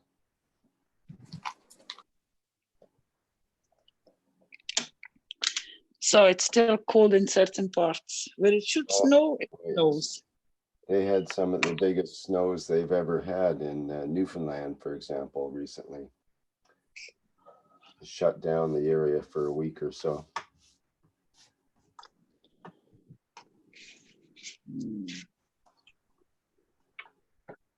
In the south of France, tomorrow will be 17. It's amazing. Has been raining 1 week alone. Very big rain, very much. So, okay, it's funny how every day is a surprise. Yes, I've had 2 months of rain and haven't seen sunshine during that time. It's been pretty bad here that way. Looking forward to the sun. Don't we all do? Indeed.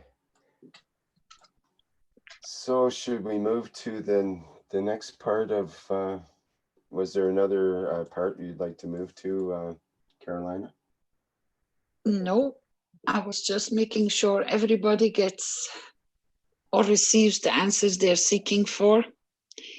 And when you have people with no more answers or questions, it means they can work in peace. And that is what is coming first.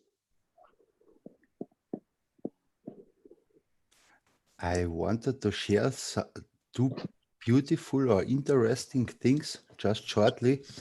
Yesterday in the newspaper was written, when I remember right, a soccer player, a famous one, started an initiative for lost children, and they were able to find 6 children. And also, it's interesting because Mr. Keshe spoke about it a month ago, that the ex-king of Belgium made a DNA test, and it was found out that he has a daughter out of a unmarried daughter. Yeah, that Mr. Keshe explained one time. Yes, it has gone public. Out of wedlock. Yes, after 50 years. Apparently it is confirmed that it is his daughter. But that will set off another chain of events very soon. But I give that department to Mr. Keshe.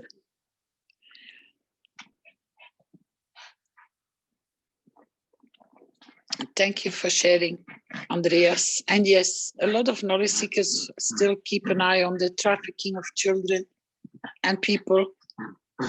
We have made our wishes. We are still connected with all our wishes. And it would be nice to inform, maybe you can share the link of it, that on our Wikipedia, we have a topic, which is the wishes. We have published all our wishes. You can go through them.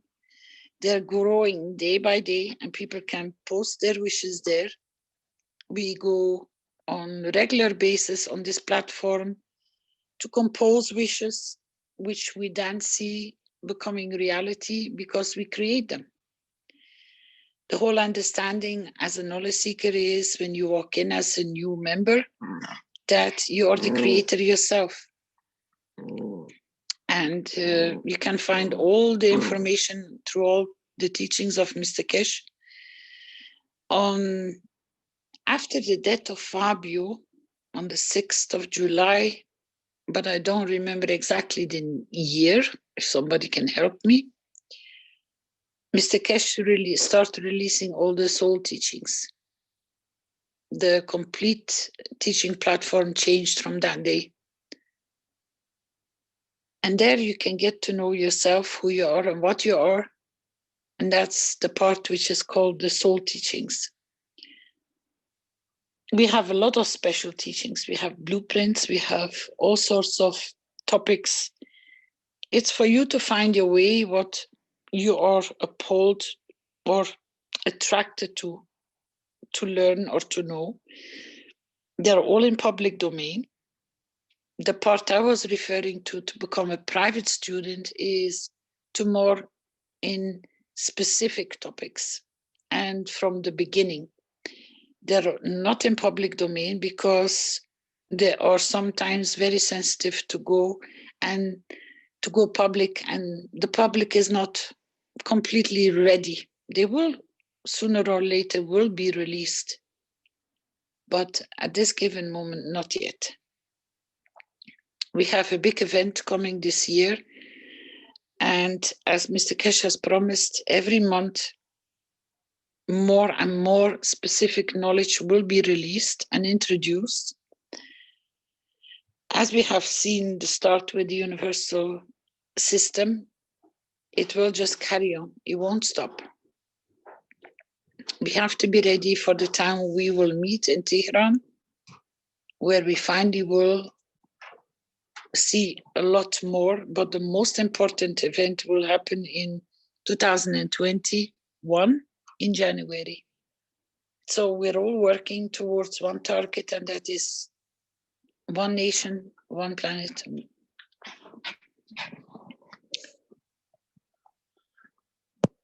And the world peace. That is the most important thing. The signing of the World Peace Treaty and no more wars.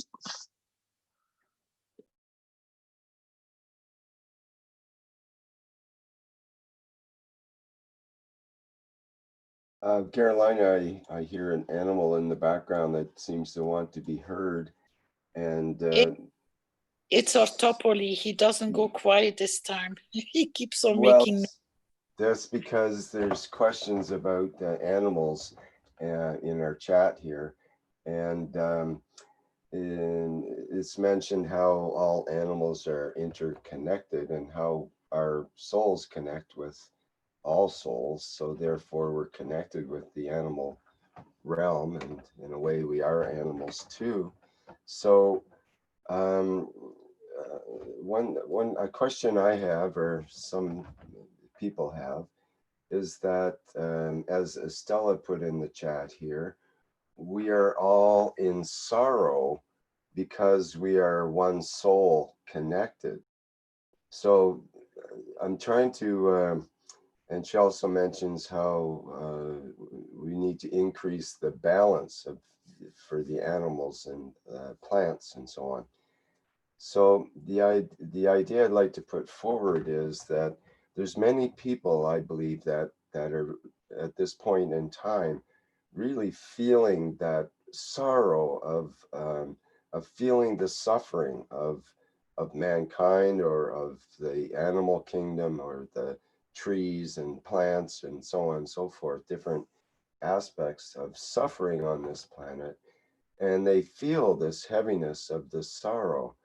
But at the same time, we need to balance that with the idea of being a creator and actually putting out into the universe unconditional love and pushing, giving from our soul and giving. So how can people that are feeling this sorrow, For example, I know someone that saw a picture on Facebook of an animal that was suffering, and that left them as a really strong impression. They were, you know, they were weeping before bedtime and so on. Because of that, they felt the suffering of all these animals. And how can we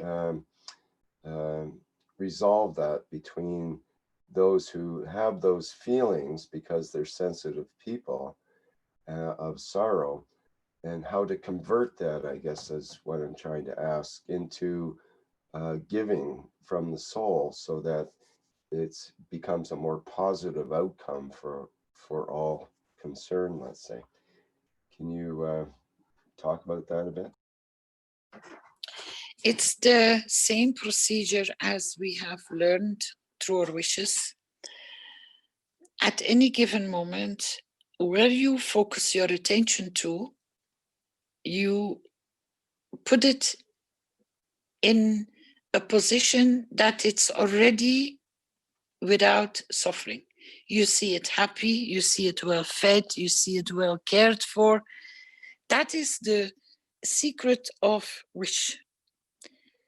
We have, and we're trying to guide people to create the wishes that they have the manifestation as they want. In its simplicity, I use the example of the shaman, which received a request because there was a huge drought and shortage of water for so many farmers. Not only the farmers, but the farmland and the animals, they were all suffering because of such a huge shortage of water for months on end, not a single drop. And he went and visited that shaman himself, and he opened his hands, the shaman. He stood there for a few seconds, and he closed his hands and he came back. And the person who requested the wish to the shaman, he said, "Is that it?" And the shaman said, "Yes." It's very simple.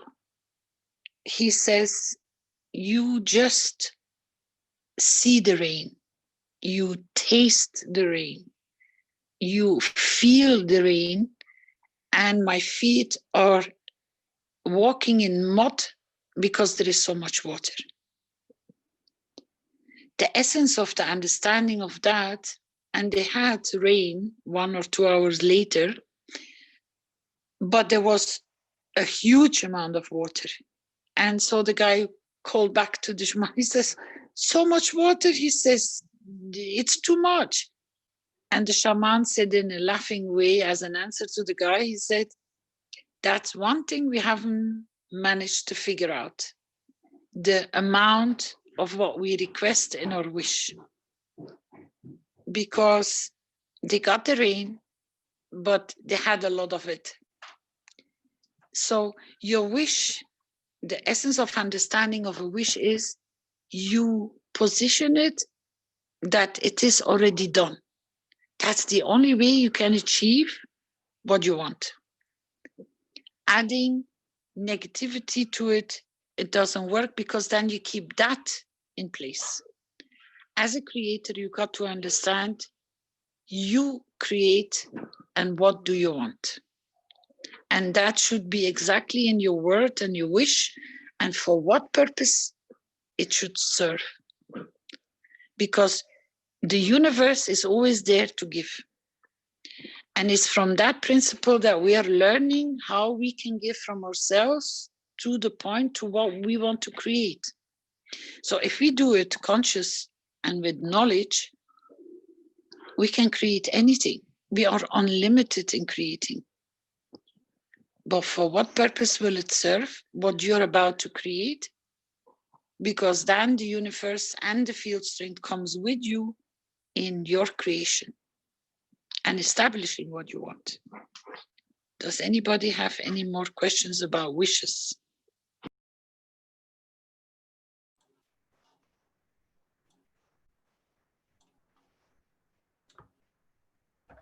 So in a way, it would be about going beyond one's reactions and instead actually acting rather than reacting to the situation, it seems.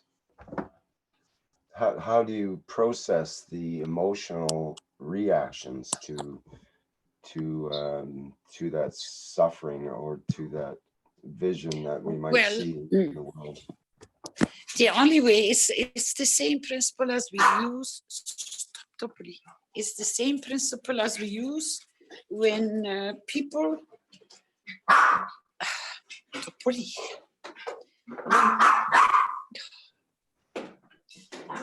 When people have a person which is very ill, what we suggest to the people which want to do something for that person, and they're not medical based, they just have that desire to support that person which is in such a bad suffering, is my suggestion to that is take the pictures from when the person was the way he was before he got sick, where he was happy, maybe on a party, maybe on a wedding, that you see them visually in a very happy position. I said, you place that person, you see him happy, you see him healthy, you see him respectful, you see him charming, you see him dancing and happy in life. That is what your wish should be, because that is what you change the condition in the person, no matter in what condition he is. Because you create and you give from that point of reference that he is happy, he is healthy, he is feeling good. So you can change everything anywhere. And that's the trick. If it's about people or about animals, you take the animals and you take the best picture you can have and you position them in that position. Because you give through that field strength, the ones which are taking care of the animals, no matter in what state, because you feel the pain, you want to change the pain, you got to convert the condition because you got to replace the condition. But the only way you can do is position them in the best place possible. Your field strength gives so much to that field strength, which is now suffering, that it changes the whole environment. It gets so much energy from you paying attention to it by putting it everything in the most beautiful way. You see them outside grazing, you see them getting love and care from the animals, because that field strength will change the condition from where it is at this given moment not so good. That is the trust you have to have within yourself. It works because your purpose to serve with that wish is to give the animal the best of its what it can receive. Because you're the creator, you're the one who changes the condition. But if you never pay attention in that way and you go down with them in the emotional stress and in the emotional suffering, you don't change their position. Then you keep everything in place the way it is. So going in with the feeling of the pain and the suffering, you don't help nobody. But by putting it in the most beautiful way, you see, let's say it's a cow, you see them walking in the green grass, you see them getting taken care of by their owners, they have the sun on their skin, they can have fresh water, you see them healthy. You see the farmers or the ones or the caretakers of the animals, you see them caring for the animals. Because in two ways, you release that kind of field strength from you with that purpose for it to serve. They receive so much that they found the solution for the problem which is at that given moment present, which you felt the pain from. When you understand that you're the creator and you can create that new condition, and this is the easiest way for me to explain as an example, then the change takes place. It's the same like with the knowledge seeker with the fish pond. He reached out. He says, My wish is I don't want to have this dead fish. I don't want to have these fishes suffering, but I have to run my business. I need to find solutions. So the solutions are going his way because he wished for it. And he's receiving the answers he needs and the solutions he needs, but he's doing it himself. Because we all start giving and we were working together to hand him the solutions. With you being distant, feeling the stress of animals, you just put any tree, any animal, any condition, any human being, you put them in a perfect state. That is what you have as a creator. Trust yourself and you will see it changing. This is the wish which is confirmed in the displaced people and the refugees. We made that wish. That is where the essence of the understanding sits, that they find their own problem. For their own problems, they found their own solutions. Because you have given them, you have dedicated your time to give to that field strength. And that is how the universe works. You give from your field strength, you put it in the perfect condition, and that is the beauty. And it always shows its beauty. Listen to Mr. Keshe's teachings. That's how he explains it, why it works. But you got to know who you are and that you have that power to do so. And this is the easiest way I can explain. You want to change something? Put it exactly the way you want it. And that in a few days or a few weeks, you will see the difference. It changes. Because you have given from your field strength, you have given it your time and your love and your care, and it changes.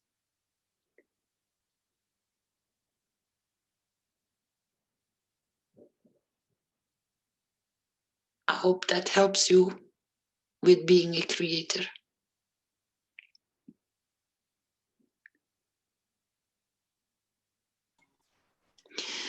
Listen to Mr. Keshe's last teaching and the one before, the 311. What does he say? You wished for it. Now we will see if humanity can match it. You remember, Rick?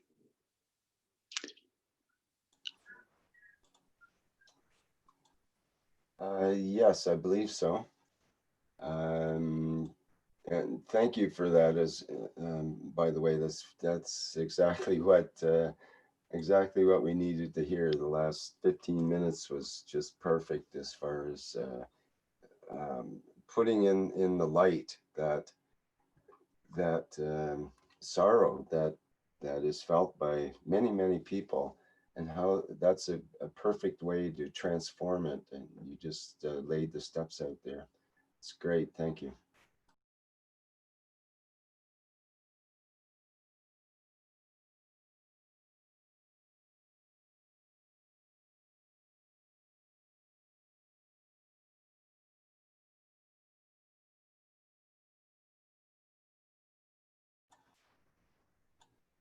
I think that Topoli in the background was translating in dog language for the animals that are listening. So that's important as well.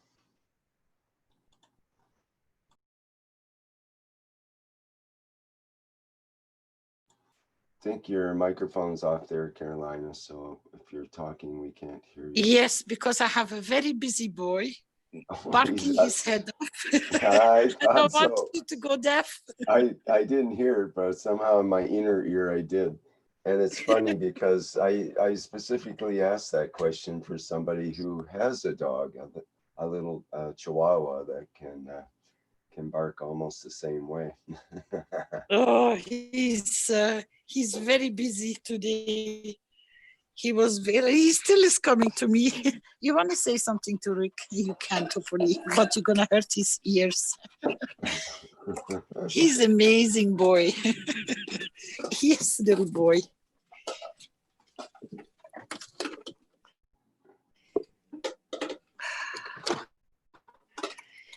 So are there any further questions, or you want to know more?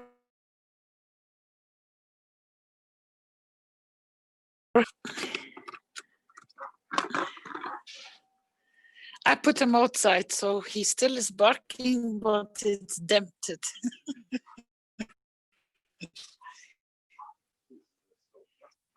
He's in the snow barking. A white dog in the snow, you hardly can see him. We have a snowstorm on our hands.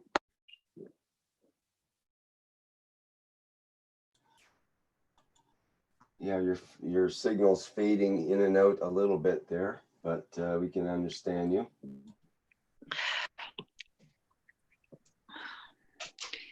Yeah, the network is not always 100%, especially I'm relying on 3-4 different networks, so I do my best. But if it gets too bad, just let me know. I can switch network.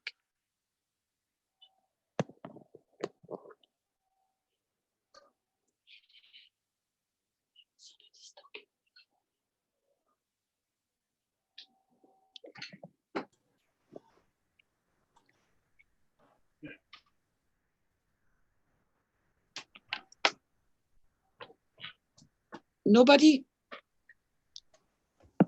Chris in the YouTube asks, what shall we call the new coronavirus GANS? I don't know if we have a name for that. It has received process. its name, 1 cup, 1 life. Exactly. That's what I was going to say. Mm-hmm. And it's spelled 1 cup, one as one word, like 1 cup, and 1 life is also one word, like, right? 1 cup and 1 life. Is that the way you like it? Yeah, that's how Mr. Keshe has named it. 1 cup, 1 life. 1 cup, 1 life. 1 cup can save 1 life. Yes, Topoli, you're there again, Baba?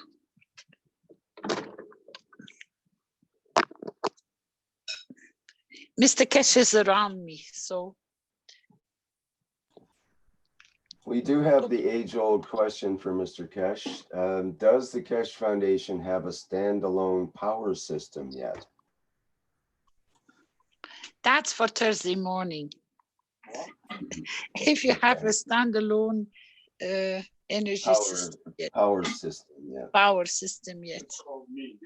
It's called me, he says, yes. works 24/7, 365, yeah. And there you got your answer. Yes, me. Well, if we all had Mr. Keshe's energy, we would have a different planet, I think, so. And that was a fast answer. He doesn't even have to think twice. I'm sure you would agree as well on that. So it's a very powerful being, that's for sure.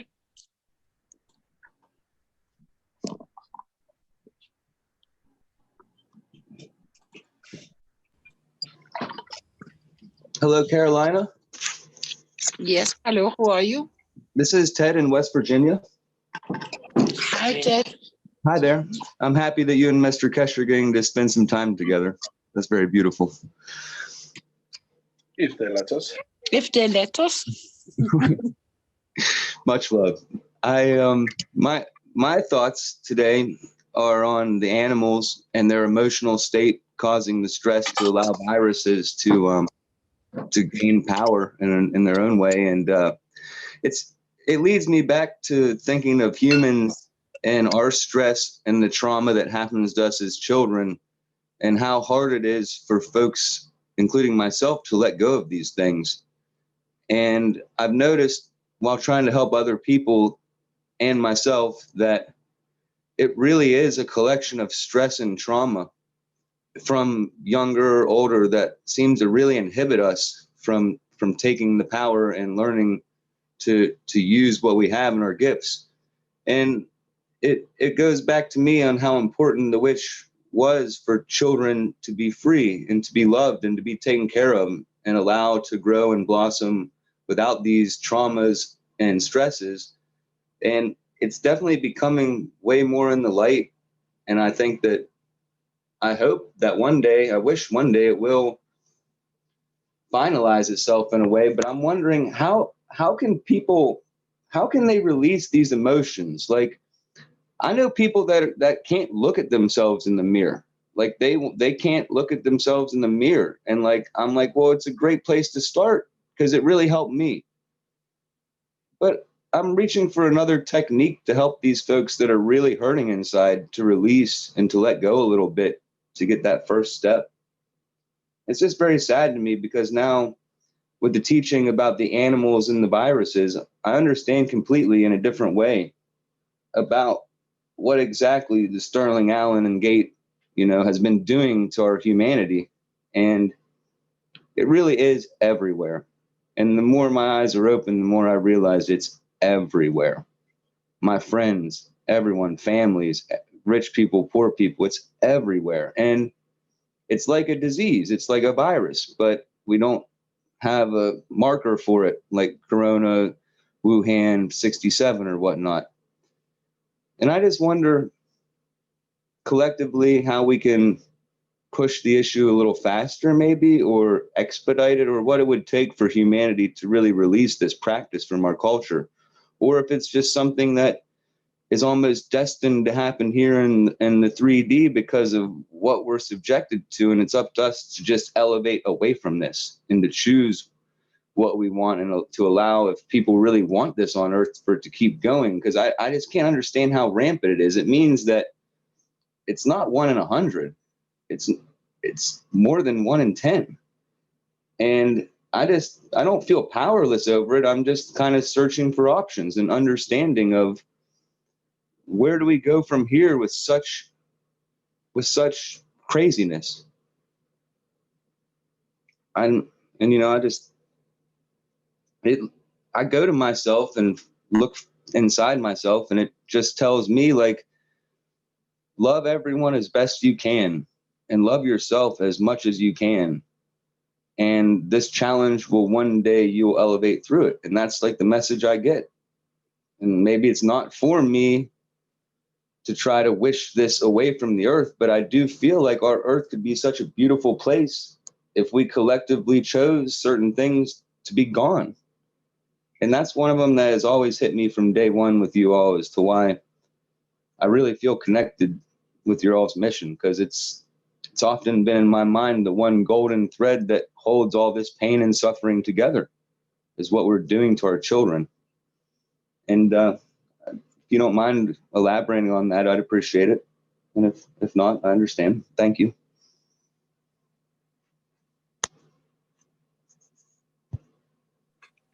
Thank you for sharing.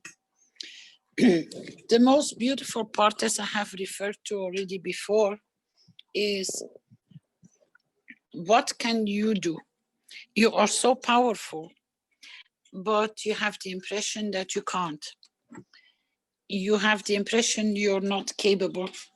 But if each one of us, even here just today on this table sitting together, and we start really working with our wishes, and we reshape the way we want things, the correct way, the change will start. We're all part of it, but you have to understand something.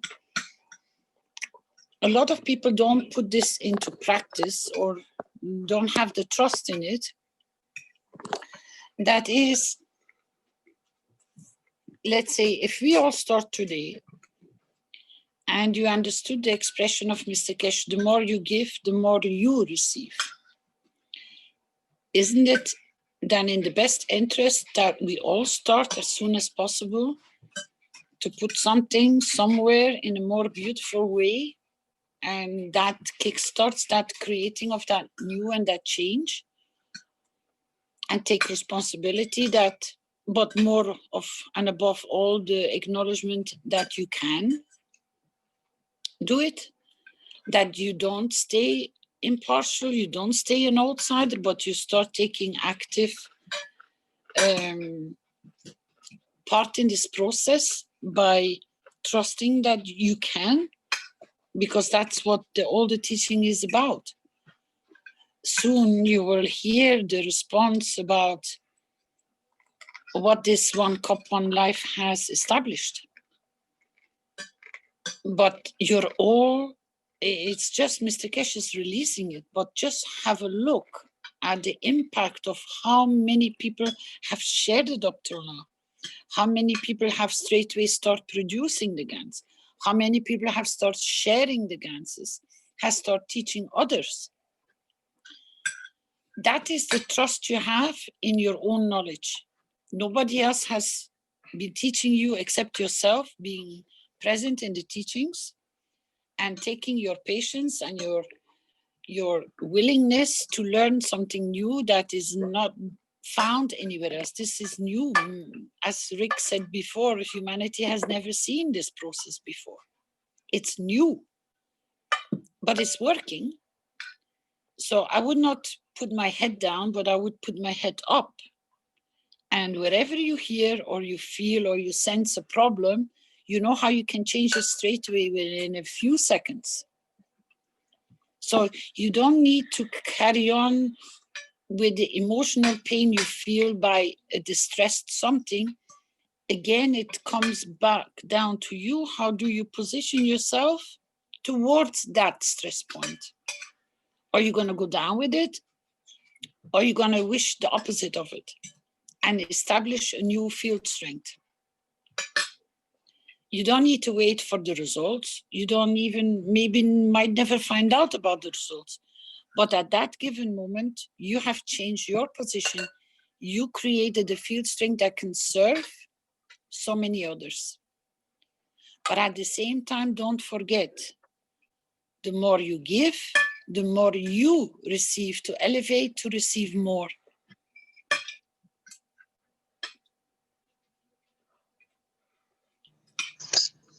Thank you. Thank you, Carolina. Because hasn't that happened exactly with you, sir? Oh, yes, definitely. I'm an entirely different person than 3 years ago. I think you might maybe share your path with us that others can maybe understand better because you went through it. The path of elevating to the point that I'm at right now. Sure, where you came from, how you came in touch with the foundation, and how you are today. Well, I've just been the kind of person that liked to enjoy life. I remember Mr. Keshe talking about Jesus and how his way was through joy. And that's kind of how I lived my life for a long time. And I like to party a lot and go out and carry on. And it just got to a point where it stopped fulfilling me the same way it used to. And I've always known about like kind of like spiritual things. My mom like had a vision once that she was like tell her kids everything that she knew of these things, and she did. So I've always had an open mind to things, which has made it nice. But I've mentioned this to you before, but I'm happy to share it again, that basically I was kind of in a relationship problem. Basically, I didn't really want to be in the relationship, but she broke up with me first. And so it hurt my ego. And I went and basically ate some psilocybin mushrooms, just a couple of them, and laid down in a field and connected to Mother Earth in that state where Mr. Keshe talks, where you're asleep, but you're still awake. If you can do it, you can pretty much go anywhere or do anything. And I guess my intention was correct, and Mother Earth received me. And I won't say it was a woman per se. I will say that the entity of the earth like laughed in my face in a mocking way and was like, you bring your relationship emotions here to me? And it's like, that has no relevance. It's like, you need to worry about some other things. And it told me about hydrofracking, the gathering of like collection of gas through exploding shale deep underground. And she was like, you know, you love water. You should be thinking more, putting your energy into something like this, not sorrow. And I was like, Well, okay. So I did that, and I went and I learned everything I could about fracking, and I learned that our environmental status of the world is not that good. I do know enough of my brain to know that like the answers have already been found. We just have hidden them from ourselves through greed. And but it hurt me, because if we're going to hurt ourselves and destroy ourselves, and I know there's aliens out there, why aren't they helping? So I like made a serious call out. Like I cried and I asked the aliens why they would let us suffer like this. And I think it was the next day or 2 days later, Christopher brought me the note from that he found on the internet on Facebook somewhere, explaining how the entities, the others, absolutely would not interfere, besides giving certain people guidance or something like that, because as a common collective on Earth, this was when the 1% kind of 99% movement was going on here in the US. They're like, you all openly admit that 1% or less of your population or your race controls you. And they're like, that's a universal like impossibility. Less than 1% doesn't control 99%. They're like, you have a major complex, you have a problem going on in your brain. You all need to fix that. And I was like, well, that makes perfect sense. Like, really, we control ourselves. We've been trained really well, basically through trauma in our society, I believe, to be really well trained not to use our gifts or not to know about them. And so I understood that. And then I don't know how between that letter and then, it was because I was really into making a greenhouse run on free energy, because I wanted to have food for my neighbors and me and anything in case things got weird here in the US. And so I didn't have the money to invest, or I didn't want to spend the money to just put it into a greenhouse and have to pay huge heating bills, because I live in a cold climate and that would be relatively impossible to pay those bills. Just wouldn't seem right. So that's when I came across the Maghreb teaching, and I didn't really know anything about electricity, and I just kept messing around with it, and I built a Maghreb coil, and I was like, well, what does this do? You know what I mean? And then I went to DC to meet the Douglas. I went out and met Dr. Rodriguez, and I met everyone I could. I had some people up, like Mark came up from DC and stuff and visited, and I hung out with Justin a lot. And I just learned things from all of them and their interpretations of everything.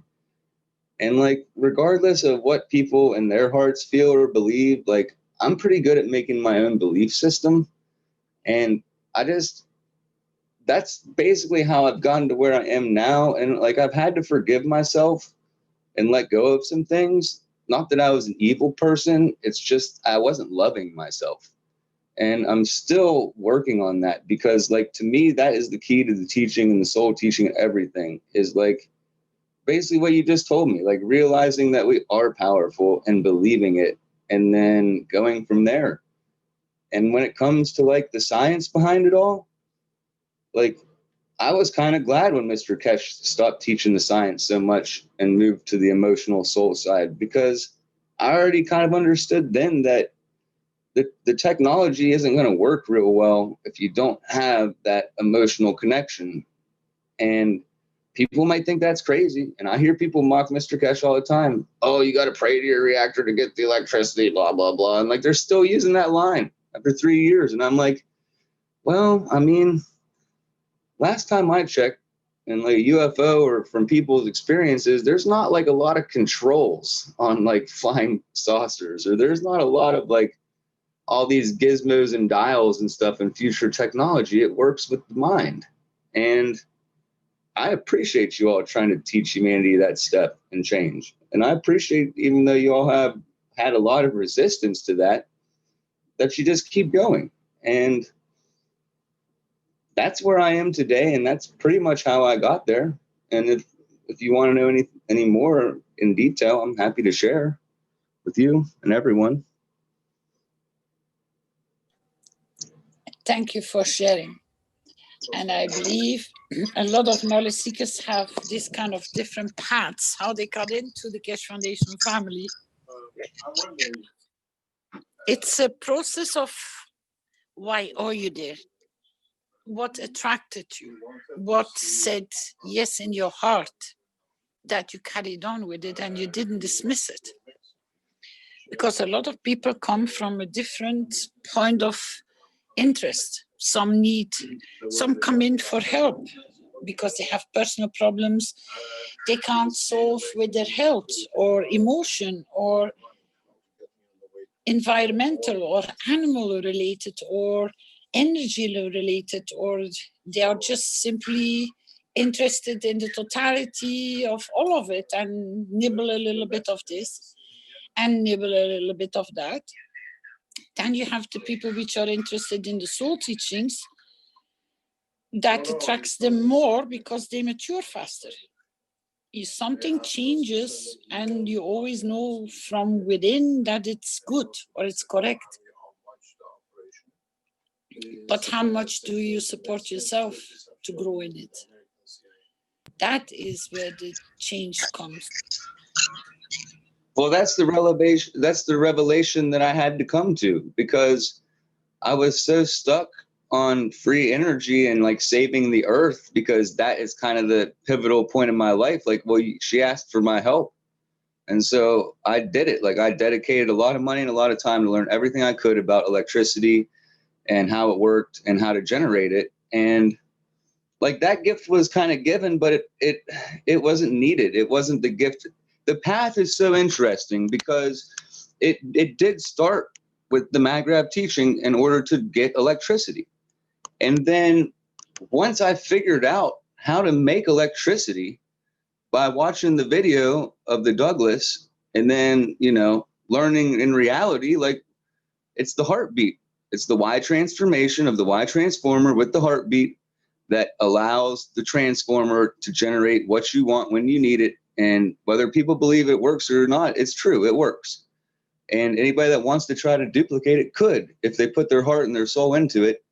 But it won't get you closer to heaven, if you will. It won't get you closer to your soul, even if it's on your path, because there's more to it. And so, like, for some reason, like, power generation has fallen to the wayside. Like, most of my experiments, even though they were showing some great success, like, are in a box, because it's more important for me personally to work on my soul, because I think this has almost been lifetimes coming. And I'm not sure I really understand how Mr. Keshe feels about multiple lives, or even how I feel about it, or even about how this whole thing is working with space-time.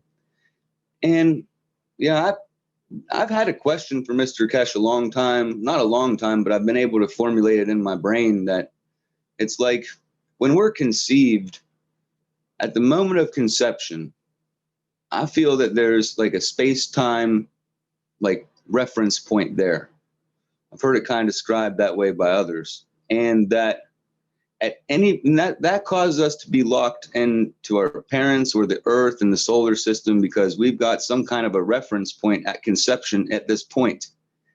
And I feel like part of the teachings are eventually going to lead us to understand how this space-time reference point is not like finite, in that there have been people move through history and we hear rumors of them, and they look the same, they might look a little different. I think that's based upon them moving their reference point, but I can't be sure. But ultimately, I know that the earth is so much stranger than we think. And the technology that you all are sharing is so far beyond belief. I understand why people just recoil away from it, but to me, it's very exciting. And sometimes I try to not get so excited about the physical technology and really work on the hardest part that is for me. And that's working on loving myself and trying to follow your all soul teachings, because it isn't easy for me. But I like to get on here and I like listening to you and Mr. Keshe and Rick and everybody talk on the Knowledge Seeker programs, because it helps me. It puts it back into perspective and I think I've been more elevated in the past during our teachings. There were some times where we were communicating on Messenger, and I was really having a lot of like outer body experiences and feeling my like forces around my body a lot. And then all it took is just me not working on it and just going back into my regular life for a couple months, and I just forgot I was even doing that. And it's so weird. And it takes a diligence and a strength that I'm working on. So thank you. I feel like I'm taking too much time, so I appreciate you all. You let me know if you want me to answer questions. So I thank you. No, you're not taking too much time. It's sometimes it's easier for knowledge seekers to listen to another knowledge seeker, how his journey and his path has gone or walked the path, than to have a better reflection on their own path or understanding on their own path. I still remember when Mr. Keshe said, when he was in Barletta, I remember, yeah, Barletta. Yeah, it was Barletta. That he said to the knowledge seekers right in front of him, he said, you think that you walked in here? He said, nope, your soul took you by the hand and brought you here. So your soul already knows. Your soul has no boundaries. Your soul is not limited. That is what we are trying to get across. People say, oh, we're all one, we're all connected, but in so many ways, it's your soul who has no boundaries. So if your soul doesn't have any boundaries, and it's your perception of what it is, where Mr. Keshe is trying to explain it isn't, that needs to be understood.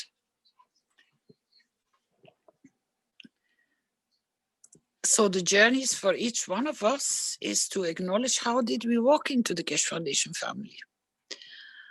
I maybe was the first knowledge seeker acknowledging that it was my heart jumping up and down, because I could feel that it was correct what he was explaining. That was the first attraction, and straight away I said, this needs to be shared. People need to know. This cannot be kept in a one person who carries so much. I had no clue. And believe me, the amount what followed after that, since that first day when I said, this has to go out. Look, we are what, 20 years later? And I'm still amazed. Every Thursday or any conversation I have with Mr. Keshe just goes, wow, there goes another topping of the knowledge. And I think all your journeys are like this. For each one different, but that's the beauty.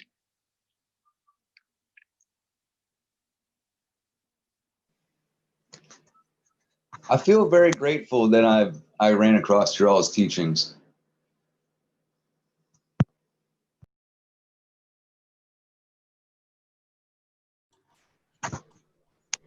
They're deep, you know, and I really wish the foundation success, you know.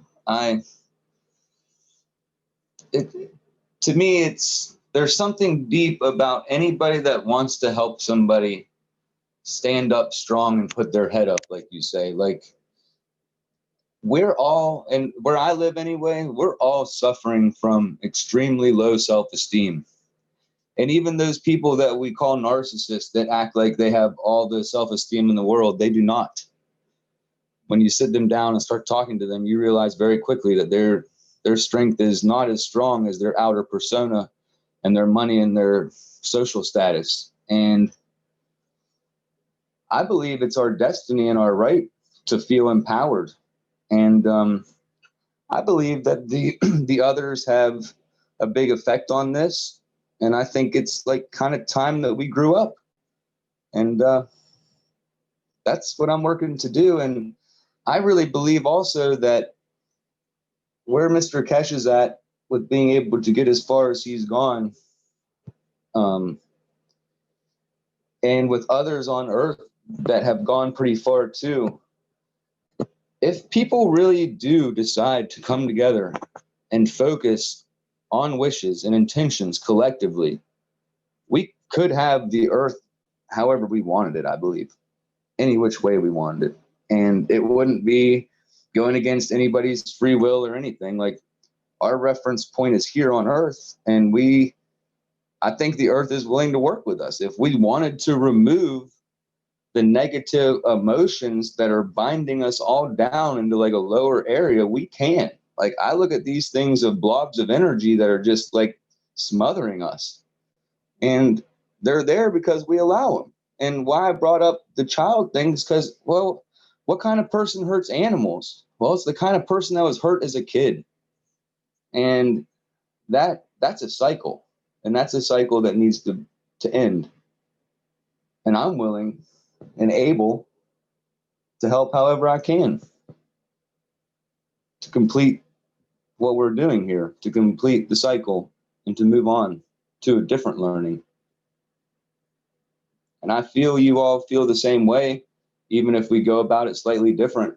I know that we're at the end of it, we have the same focus. And I think it's always been about finding whatever percentage of what you agree with somebody and working on that together, as opposed to like figuring out whatever percentage that you don't agree with them and then focusing on that part, because that will never get us anywhere. And I hear it sometimes go down in our meetings and stuff, and it's sad because we have to come together and find what we agree on and focus on that as our wish so it manifests. And I believe in that. I know it's true. And that's why I'm here with you right now.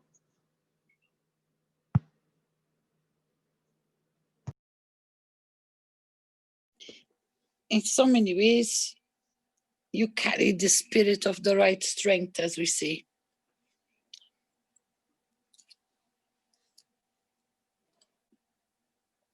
We just feel strength in our language. It's the Keshe Foundation language.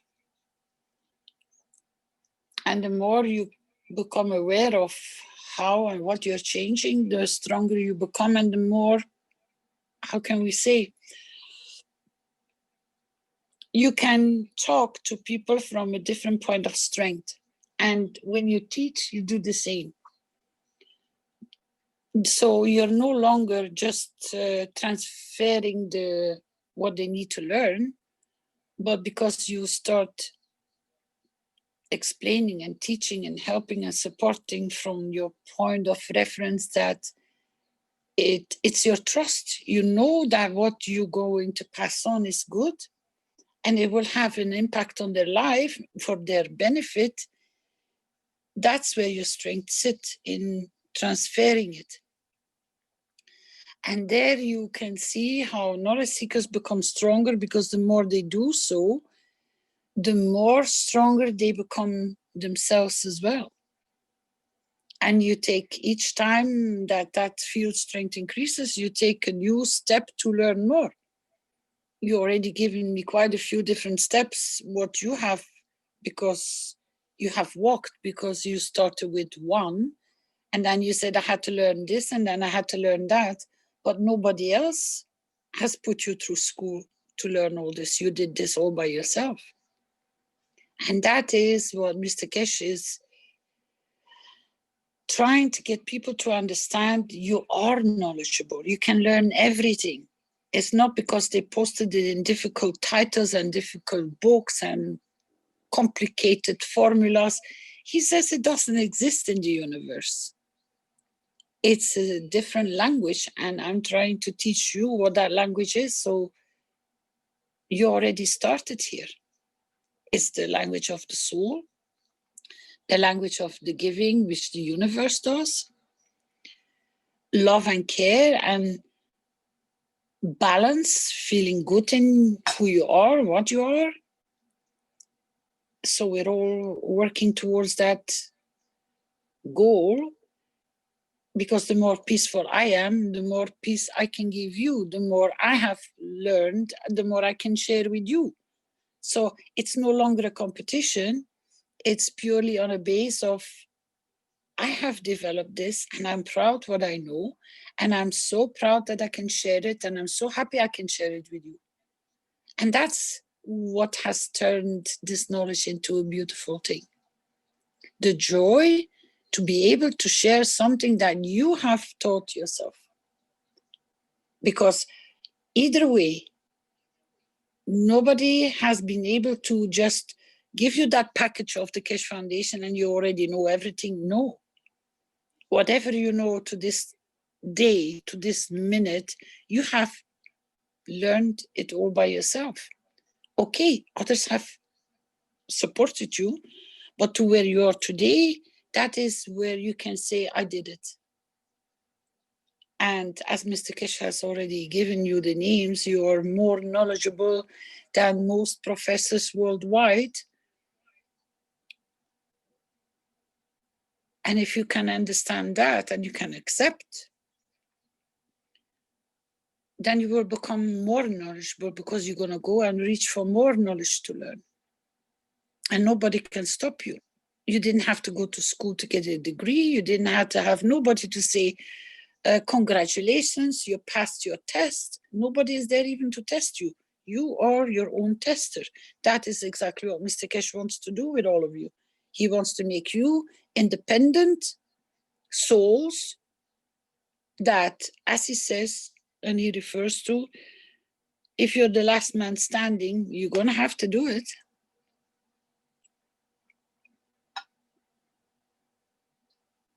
You're all on that journey. We all are on that journey. And Mr. Keshe keeps on referring as well, we are all doing it together. Because whatever you learn, pardon, whatever you pass on to others, the totality is receiving the benefit from it.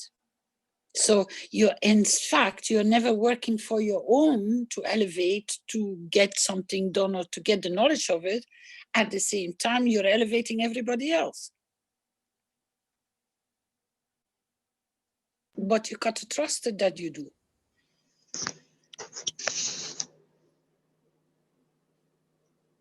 That really resonates with me a lot. And that brings me kind of to think about where I am now in 2020 and how, well, I was like, I mentioned this a couple of weeks ago when we were talking. I think there's like a cycle to it where you're missing something in your life, you start to find it, and then you're excited about it, so you want to teach others about it, but you really don't understand it.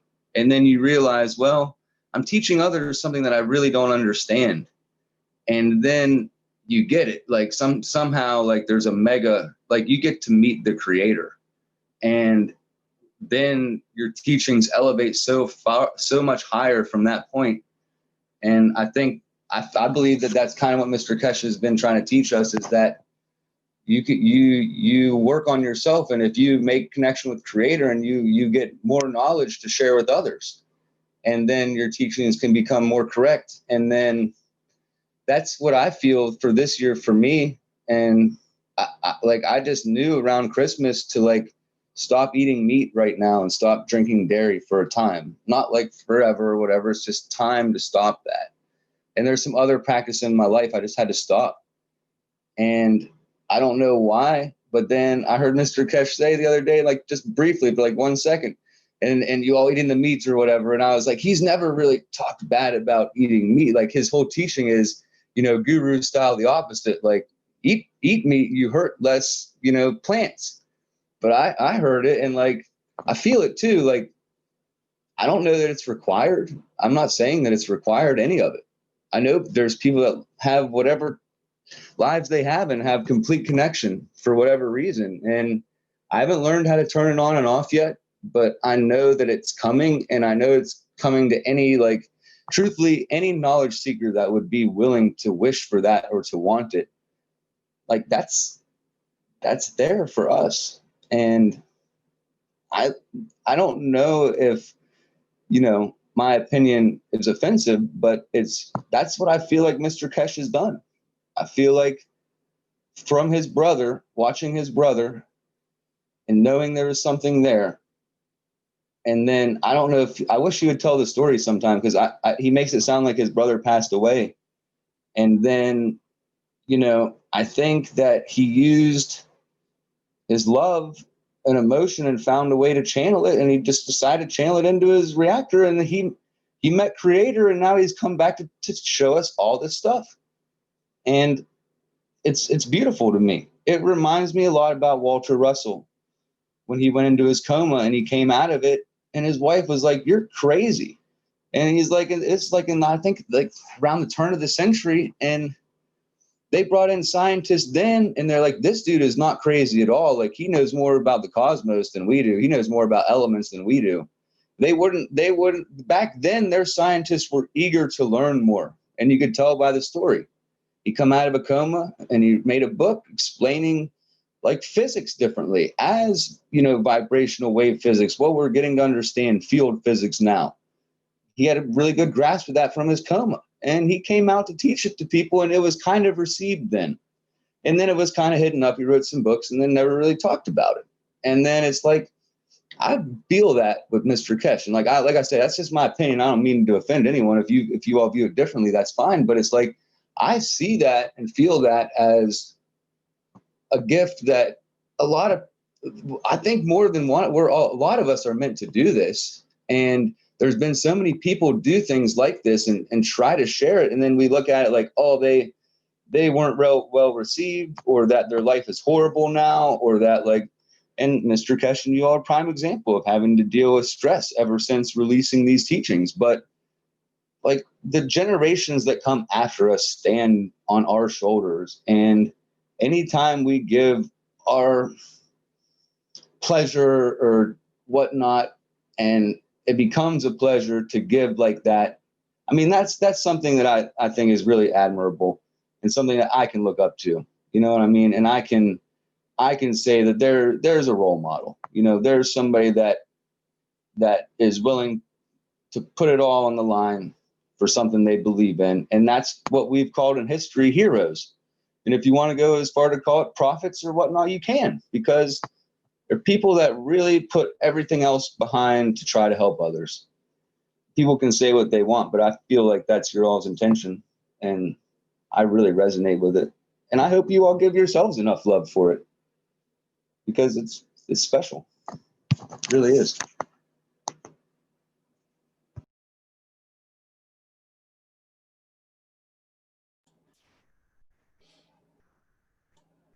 Thank you, Ted. We did have Estella with her hand up earlier, and I know we're up to the 3-hour mark now with the workshop. Estella, did you want to say something?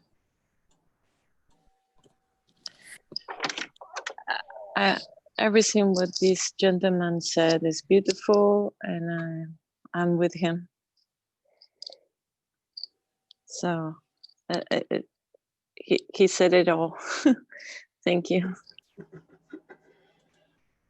All right, thanks. Yes, thank you for sharing, and we are at our marker to stop. Unless Mr. Keshe has a message for us today as he's present. Do you, Mr. Keshe? I'm staying silent. I detected you. You're no longer silent.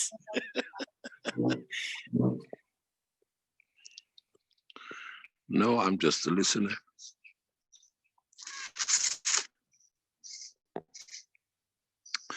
It is interesting to hear a lot of things and see a lot of things, and the last speaker was talking about free energy and Alan Sterling, and in that time, around 2013, 2014,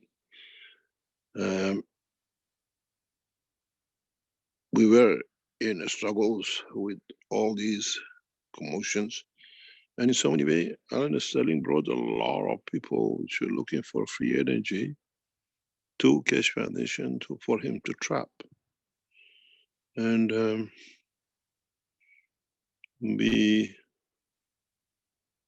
seen a lot of people who are looking for free energy look that way. And today we were discussing about magraphs in the lab, and I said people haven't realized what I've given them. And we are about to, what you call, produce massive energies, which is we need for certain application, plasmatic energy. And as I was going through the, what I call the whiteboard drawing and what has not been understood that needs to be done to produce 1 megawatt, and how I do it, but they can't do it. It was interesting to go over the time we passed and the things which came with it, how Keshe Foundation got involved in so many, many things. And the strangest part is what we are going through in past 14 days. And the release of One Cup, One Life was announced to the Chinese community 2 days before. That there was going to be a live presentation, live chat with the Chinese community. And this video was made for the Chinese community, and it was broadcasted live during that time on Monday. And it was targeted for audience which is highly emotionally involved. You have to understand that we are closely, what we call, working with the Chinese nation and the community, and their pain became our pain. I see things that the public don't see, or we see massive amounts of information coming out. And to me, living in China for 2 years, I called for the meeting of all the Keshe Foundation supporters in China mainland, across China. And we held nearly 2 hours live session, responding to the Chinese community fears and what they do. And this video was released Saturday as I landed from Istanbul,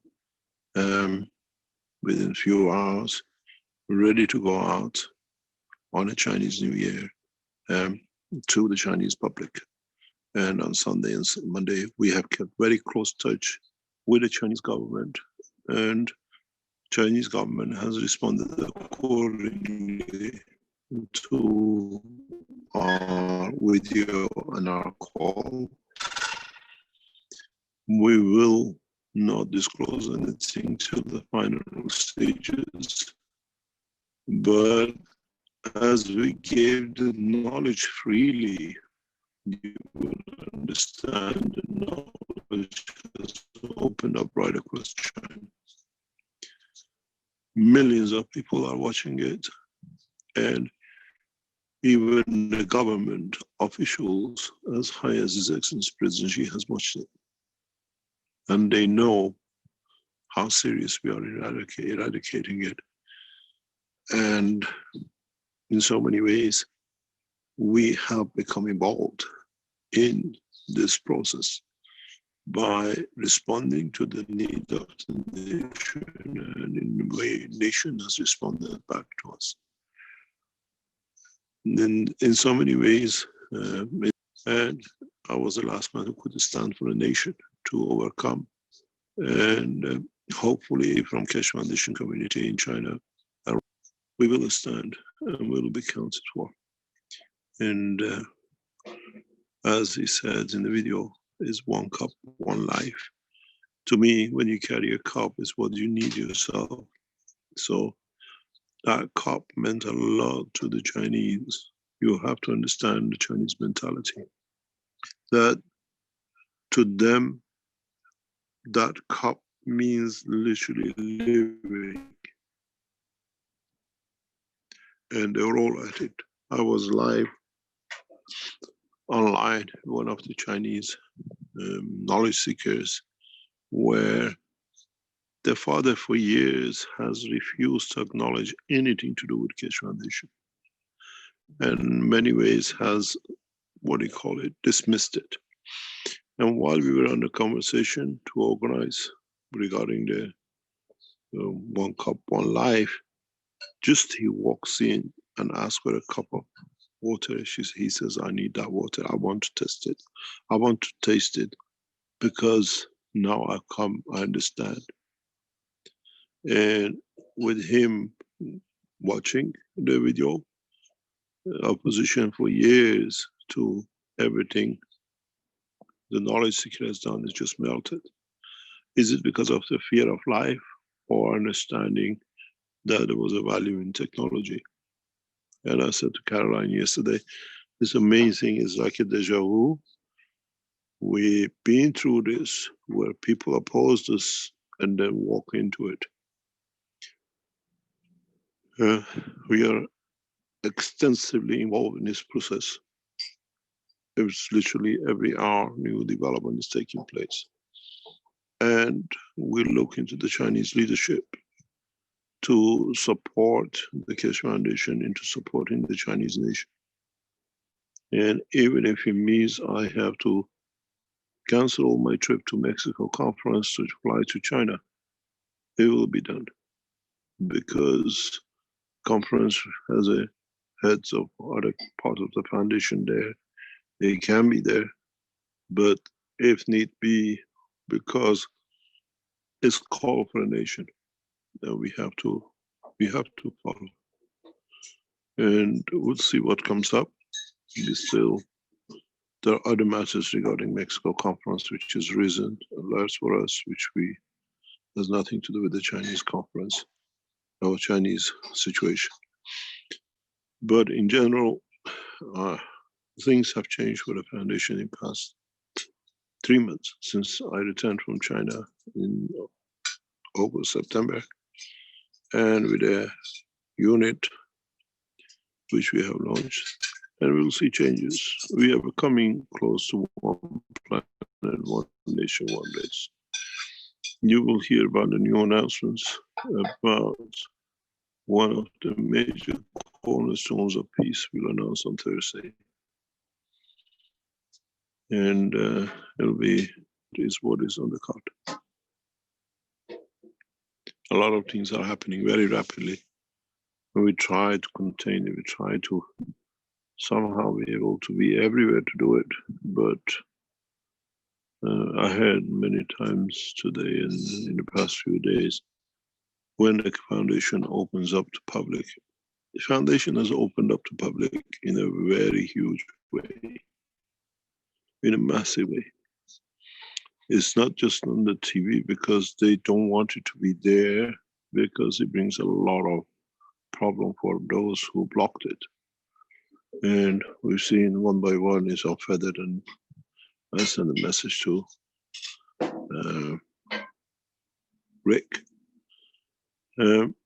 It's not coincidental. We went into exile from Belgium in February of 2013. I said to the king, when I go, you go. And 3-4 months later, he abdicated, inciting old age, but we knew he was involved in a lot of pedophile cases and a lot of abuse. And the same time, the same weeks, a girl claimed that he's his illegitimate daughter. And he fought for 9 years, this case, 6 years, until now. And yesterday he admitted that she is his daughter. But now, what is interesting is opens a Pandora box. There is now a lot of things pending to bring peace to many, many people. What is amazing is that this girl says, I don't want to be known as a daughter of a king. I want my children to have a peace that never been worried or has distress that I lied to them. It was more important to her that her children believed in her than she's been a daughter of a king. But what we say, we accept a lot of pressures, we accept a lot of things. This woman has been in my mind many times. What does she have to do for a criminal father to accept? He received, as we saw, he claimed immunity, but he lost his immunity. That's why she could go for him.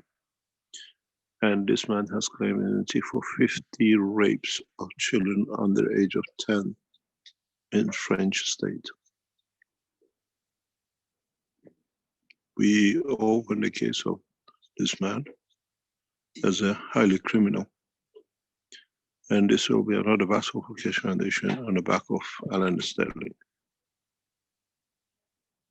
Now that there is evidence of what we call DNA, now 50 DNAs waiting in the cases in courts in France of children under 10 raped, some dead.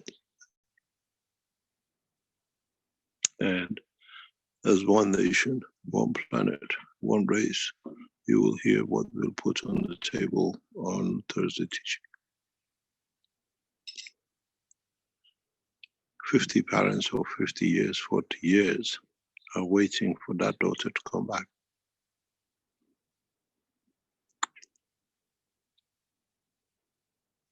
And the man claims to be innocent.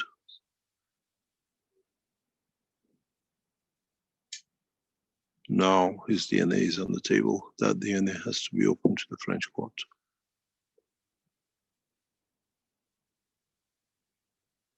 This is the biggest case the mankind will see for the monarchy.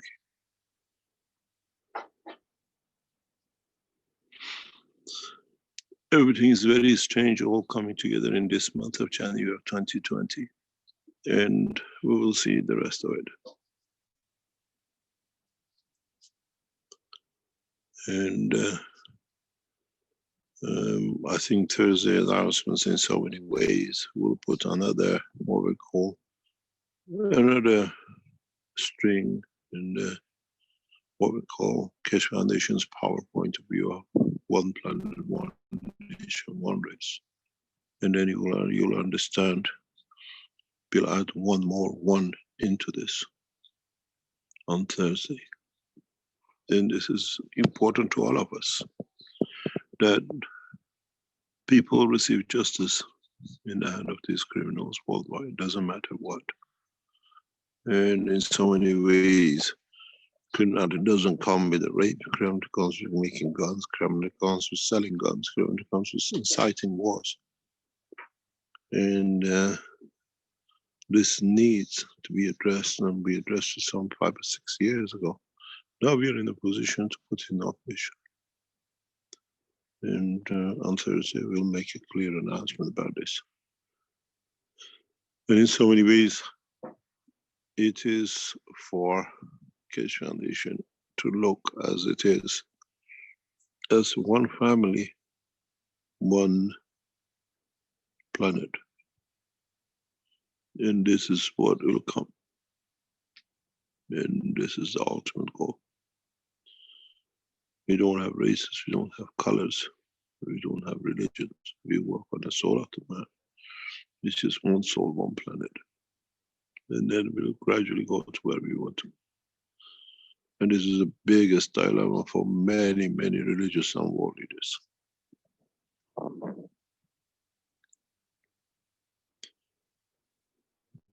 And this cup will change a lot of things. You will understand very, very soon. With this cup, as I'll explain on Thursday, most probably further, no Monsanto and organization like this creating viruses will get hold of man, because any virus they produce, a man will have a cup at home for it. And the strange thing is, even if you use many combinations, this system will still respond. As I said to one of our Chinese knowledge seekers, in a few months' time, you know, every household has to have a whatever emergency pack in the house. This will become an emergency pack in the house. Plug and play, fill it up with water and save a life. And you can stand still for years till the minute you need it. But in the long term, this will be used in the space. And many, many new technologies will be released by Keshe Foundation in the coming weeks and months. We promise one new equipment, one new system per month. Then we'll deliver this month after month. And in so many ways, if you look at this cup of life, or what I call one cup, one life, is every glass of it saves one life. You just need to drink one glass, one cup. And then you give the cup to the next person.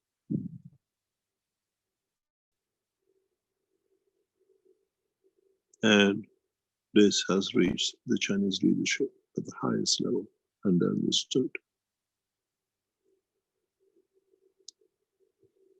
We released this video, as I said, after we released it to the Chinese community, after we announced 2 days before that there were going to be announcements. Knowledge seekers in China now are teaching it, they're making it in every shape or form and making it and giving it to people around.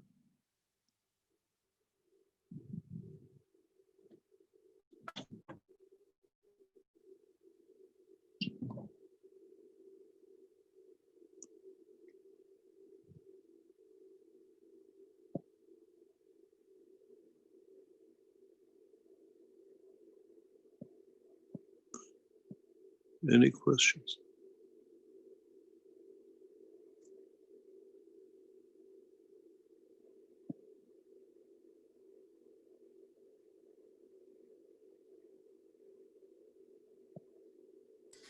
Thank you, Mr. Keshe. And I have Andrea speaking, and I have a question to the other continents. Is there an expectation you can make? You said it's very or easily possible, and it will come or to all continents. It will, at the moment, is in every more or less country. Some governments don't even have a system to trace it. You got to understand how this virus came about. Officially, this virus was patented very recently, and officially, antivirus was patented for it. And then you have to understand it was launched by its progressive development to become public the week before Chinese New Year.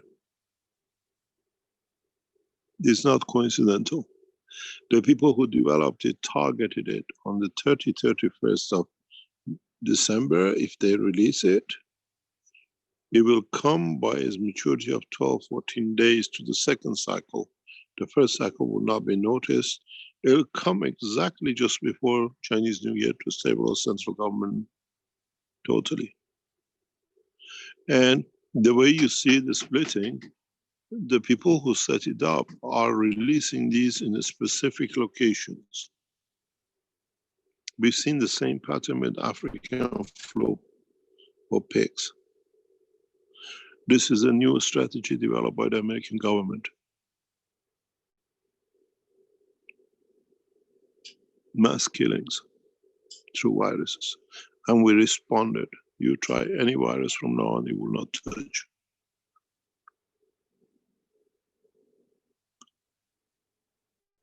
The spontaneous situation was to paralyze the Chinese government just by the new year. When nothing is working, everything is in silence and they could pressurize. Keshe Foundation responded. You will see the response.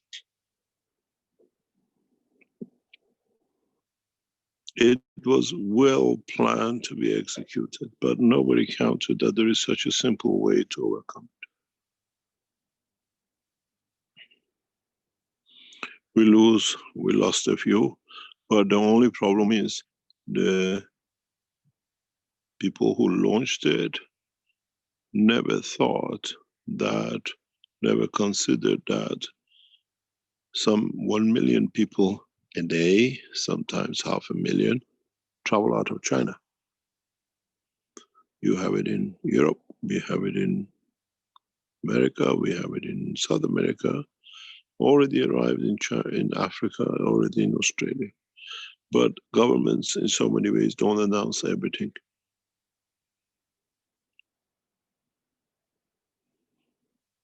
As huge number of people moving, it'll come across everywhere. This cannot be contained. This is impossible to contain. We start the containment of it hopefully soon in China, because the whole plan was we sell 1.4 billion vaccine to the Chinese at $10, $20 each, and we control the finances of China.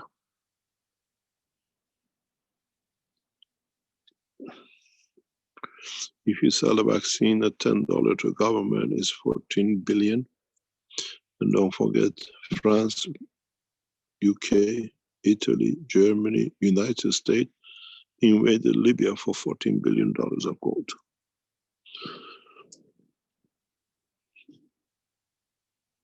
Now you understand the scale.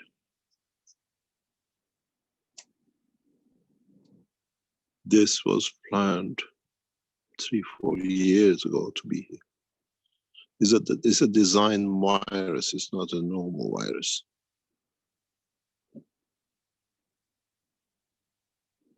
And it's patented. You don't patent this virus and then release it. When you made all these antidotes,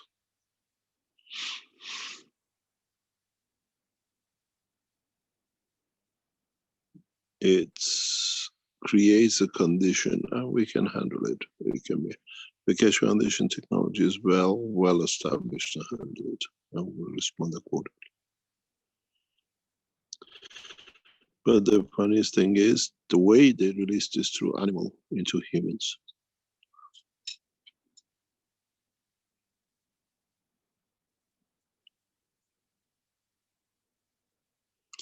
The Iranian scientists are commissioned to develop a technology for this purpose, and they tell us we will have it by sometime end of February, March, and then we'll see is not systems which will come on sale in Keshe Foundation. Then any kind of viruses can be measured and immediately responded back to.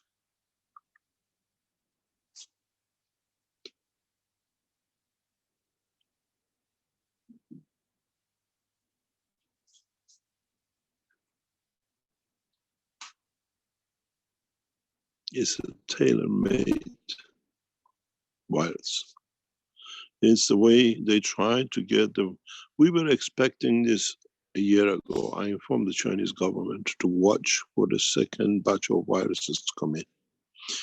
They were hoping that the pig flu will cross human gene or barrier and will come out as a mass murder to bring the Chinese government down. We were waiting for it as a double virus. This is now something we're not waiting for. We knew it'll come up. As pig did not do, they went through the second animal cycle, which brings the two together. I said this to the Chinese about a year ago, it's like a double glue. You know, you have two tubes of glue till you don't mix it composite. And what we see is within the pattern we expected.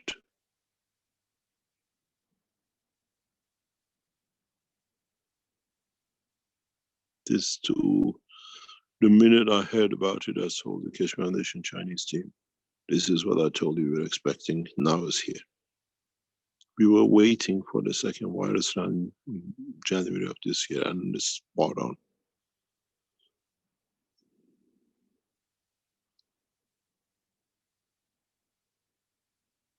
And we see it.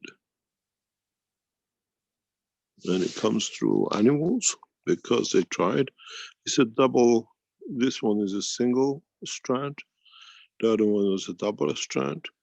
And what we are looking for in China now is how people who are dying are connected to the people who has consumed infected pig.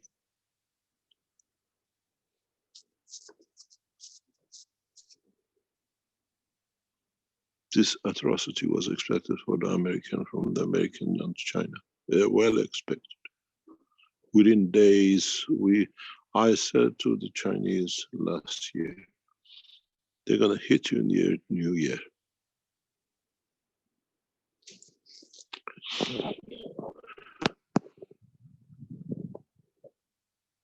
I'll show you something very surprising if I find it.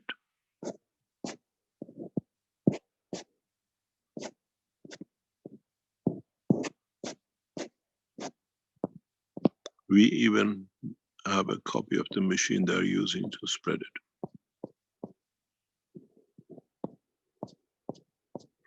it. This was expected, it's not unexpected. It's exactly within the time frame. You got to understand these things are heavily financed by certain organizations, because to them it's just a profit. Human race does not count. They started the Second World War on the same basis.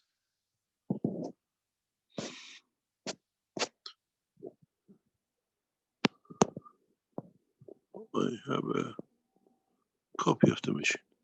American agents travel around the world and release these as tourists.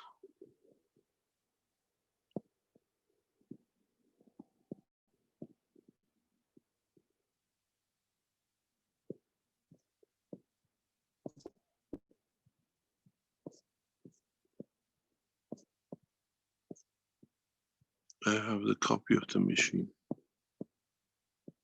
And you can never imagine it's done this way.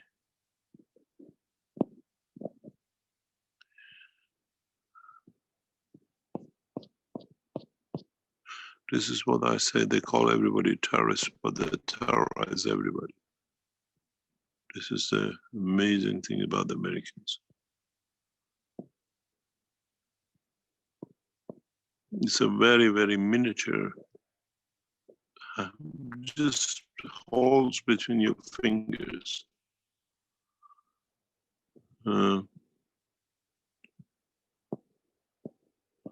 We have pictures of it. If I find it, I'll show you.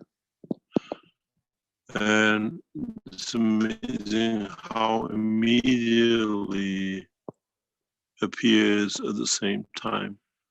The way the pig flu traveled across China baffled the Chinese, but it was very easy for us because we already had information. We knew how they're doing it, but it was Chinese could not believe the Americans would go this slow. They go this slow to kill some. I will show you if you give me time. I'm looking for it. I'll show you the machine used.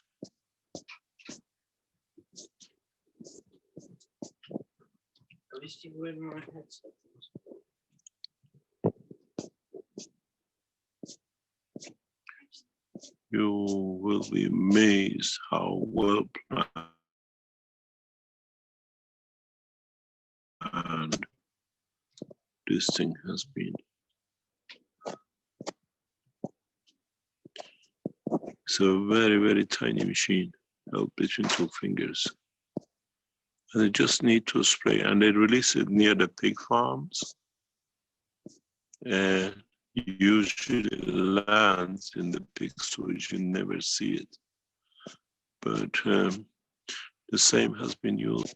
I have it. I was showing it to some intelligence group recently. I'll show you how it spread.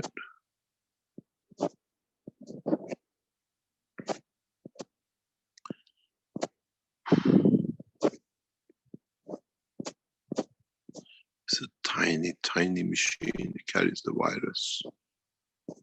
And you never think of it as such a power. It just needs to spread it first, and then it grows in the animal, and then they take over. Funny thing is, it only comes up suddenly out of nowhere in the pig farms. When I went to the pig farms, I could see how it's actually processed. American tourists carried in their pocket, intelligence people, as now travel is free in China, they release these little miniatures in there.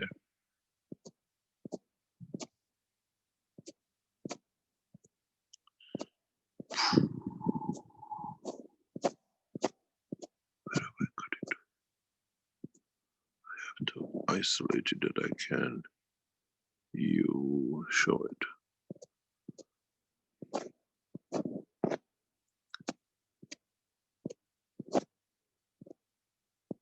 It's not accidental. We were expecting this is what I call composite virus. I told the Keshe Foundation in China to be ready for the second one. And it's dead on. Even to the days we are correct, it's there. So we were expecting this, so we planned for it to be, but the Chinese government did not believe, the officials did not believe this is going to be done. Now they've seen how correct we were in, what do you call it, announcing it. Where have I got it? It was added a few days ago.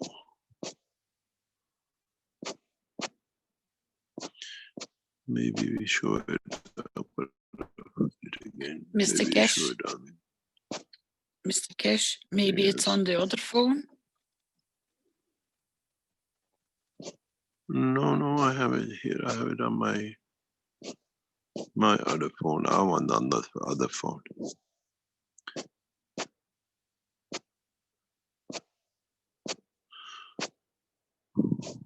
Let me see. It should be somewhere soon.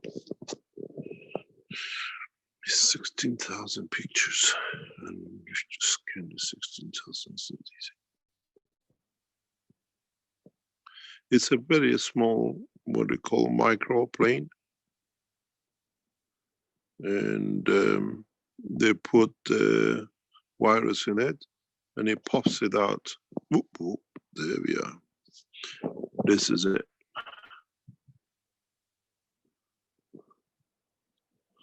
I have to get a picture of it because I can come back to it. Okay, it goes right to the bottom now.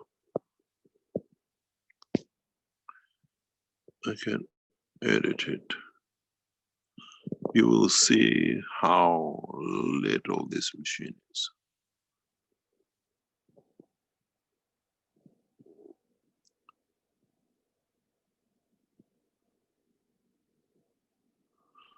I'm gonna go to the bottom.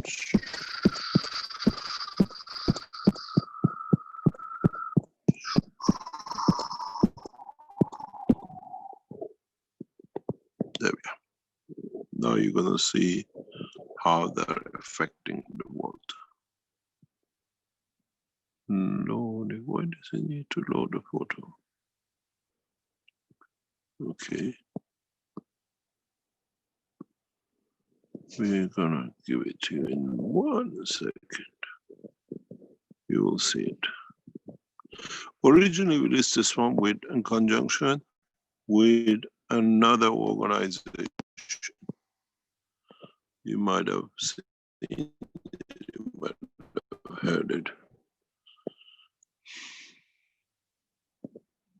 Okay, now you see how we got done.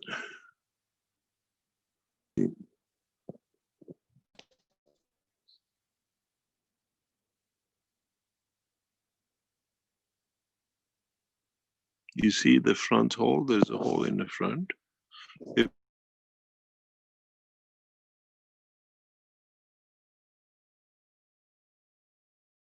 or did you? Sorry, Mr. Keshe, you broke up there on after see the hole on the front.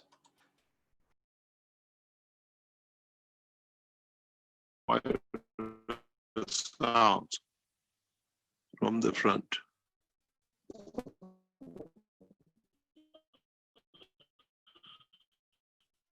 It's a small helicopter between your fingers.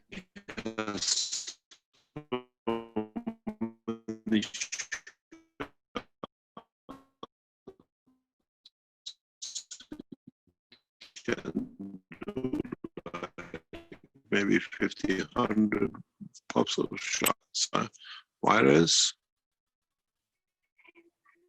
and then it stops.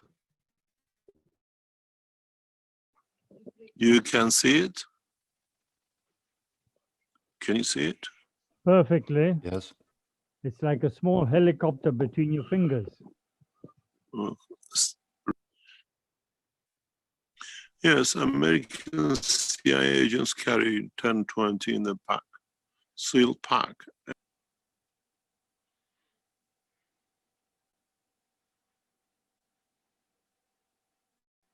The puzzling thing is how we could get all the so fast African flu coming from north all the way down south so quick in such a short time. And then this one spreading from south to north. They covered the two sides. And we see it.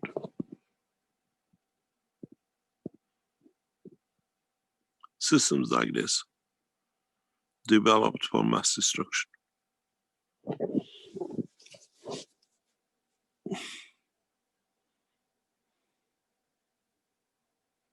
This we expected. The minute I saw it, last year about the pig flu in China, I told authorities, this is a double barrel. You got to find a composite.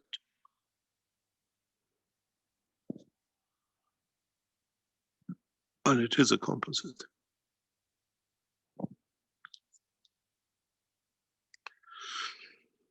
We'll see.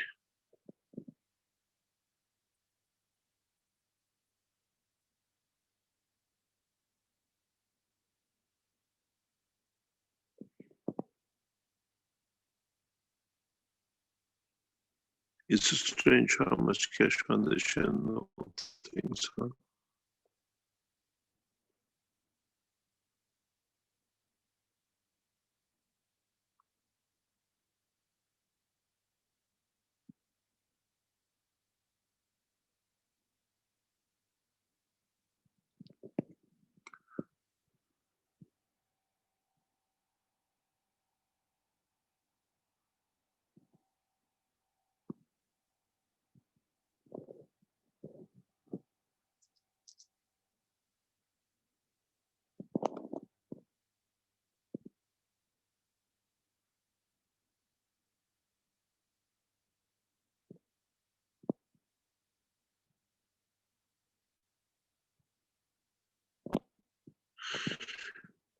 Anyway, now you know a little bit more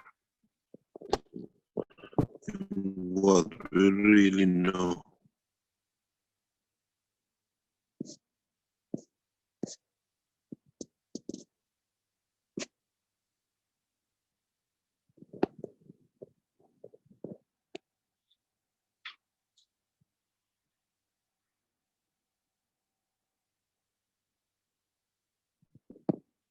Any other question?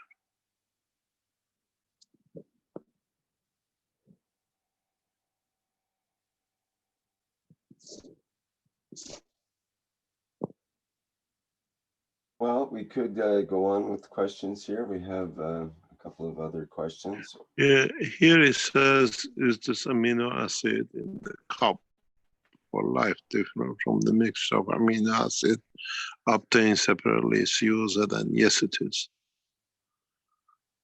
And it's very, very different. one asks, if we solve the virus, how will immune system influence? Nothing. Immune system has no memory of viruses as such, but it sits in RNA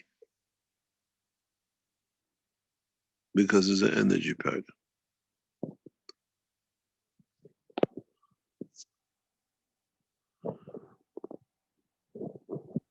Mr. Keshe, this morning I wrote a note about a very special microscope that has a very big amplification, but it's been prohibited to be used in universities, laboratories, and other institutions that could detect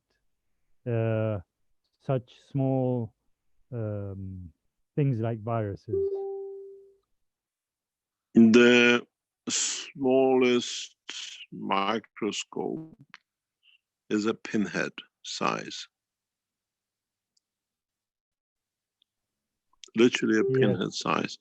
It's thousands of times more powerful than the present what do you call it, microscopes. Yeah. But,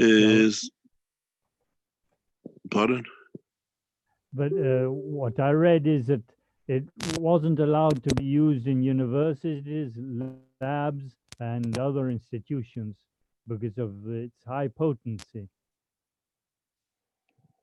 It's developed by the Iranian scientists. I've seen it.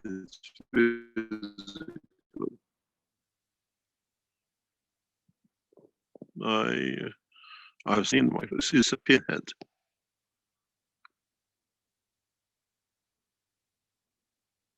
It's one of the smallest microscopes.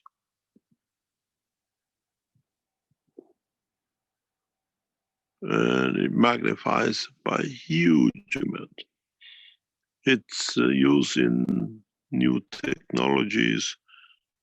A slightly bigger version of it, about over, it's less than 1.5 micron. Then the bigger version is just about 1 millimeter microscope. It'll be used in a system which will be launched 4.5 months from now.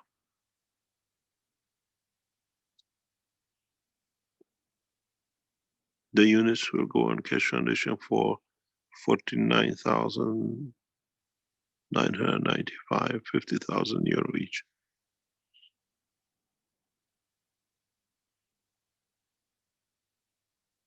We have placed order for 10 units, back up to 100 units. It takes months to produce, and it's always produced in pairs.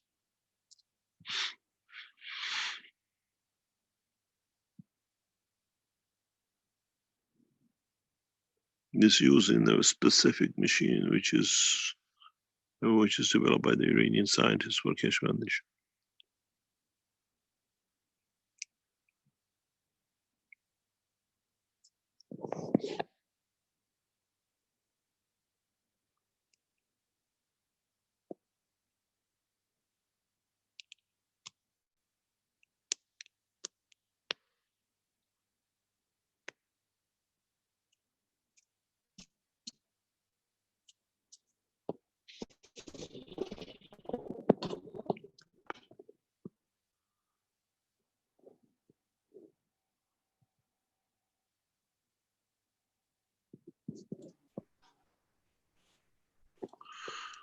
Thank you very much.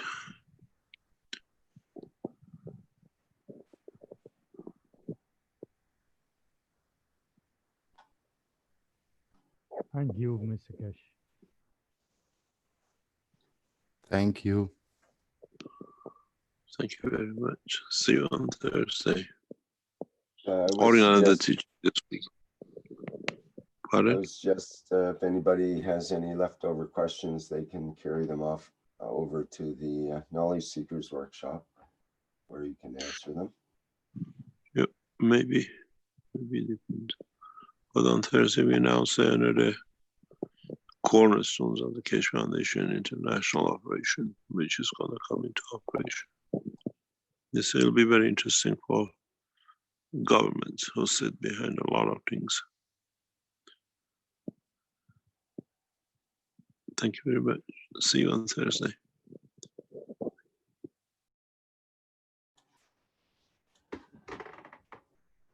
Very good. Thank you, Mr. Keshe. Thank you for answering those additional questions. All right. If there's no further announcements, we do have the Keshe Plasma Reactor Group coming up on Wednesday at 7 a.m. Central European Time. And of course, the Knowledge Seekers Workshop coming up Thursday at 9 a.m. Central European Time. Anything you want to add, Carolina, before we wrap up here? Yes, I want to thank Mr. Keshe. I want to thank Yurik and Flint and the hosts and the co-hosts and the knowledge seekers, of course, and all the new people which are walking into the Keshe Foundation out of curiosity, out of a thirst for knowledge. Wherever you are, however you came in, you're all welcome with a warm heart.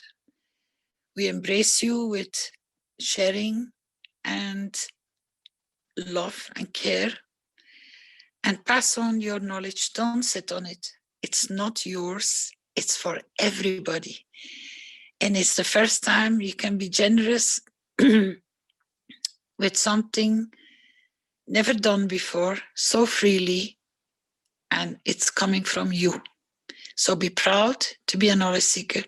Be proud that you acquired it on your own strength. You spend the time on it. Be confident and be strong. And if you don't know, don't hesitate. We're all here to support you in one way or another to carry the knowledge further on to others. I thank you all. As Rick announced, tomorrow morning, it is a new teaching platform. Tomorrow afternoon is my private teaching platform. And then the rest of the week is Mr. Keshe and a few language teachings. When you are interested, just apply to become a student, become a member of the foundation, and you will see how beautiful we all can work together. Thank you very much, and see you next time.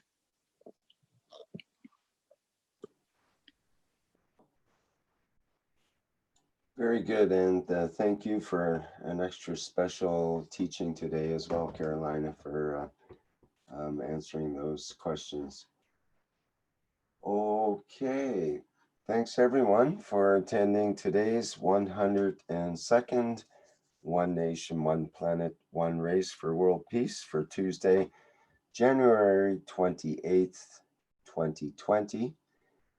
This has been a broadcast of the Keshe Foundation Spaceship Institute Education Department, part of the public teachings in English. And thank you, Flint, and thanks for taking us out. Bye for now.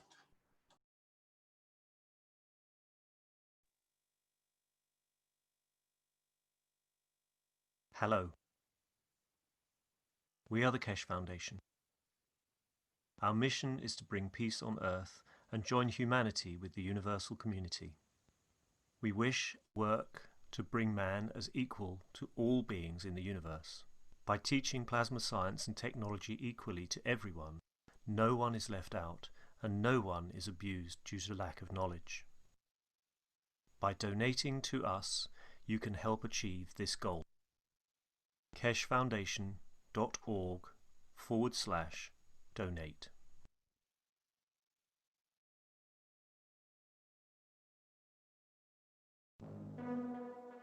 Innovative, revolutionary, stellar development, purest universal knowledge.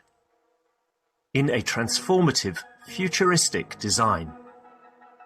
The Universal Body Enhancement Spaceship Unit. The very first new evolutionary spaceship technology has been rolled out for mass production. Our Universal Body Enhancement Spaceship unit is constructed from high-quality materials carefully selected by our team of experts. Embedding the essence of the new GANS plasma science and technology, it uses collective plasma field technology for changing and enhancing the environment of the body of the man.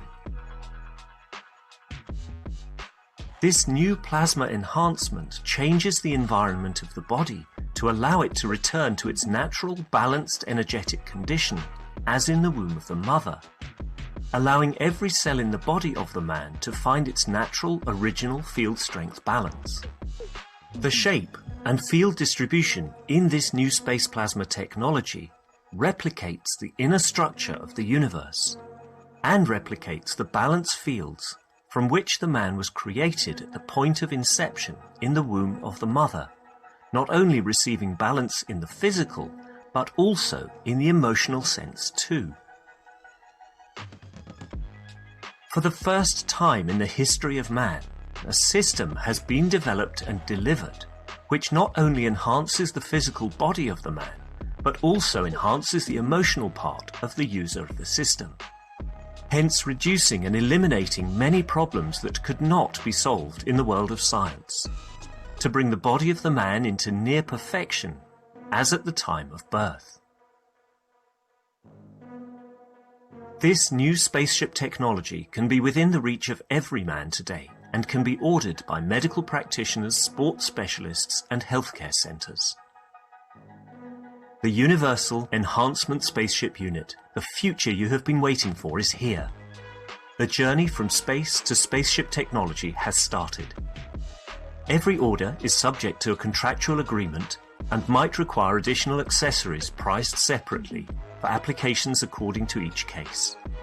You can order or contact us at office@at.kfm.global for additional information.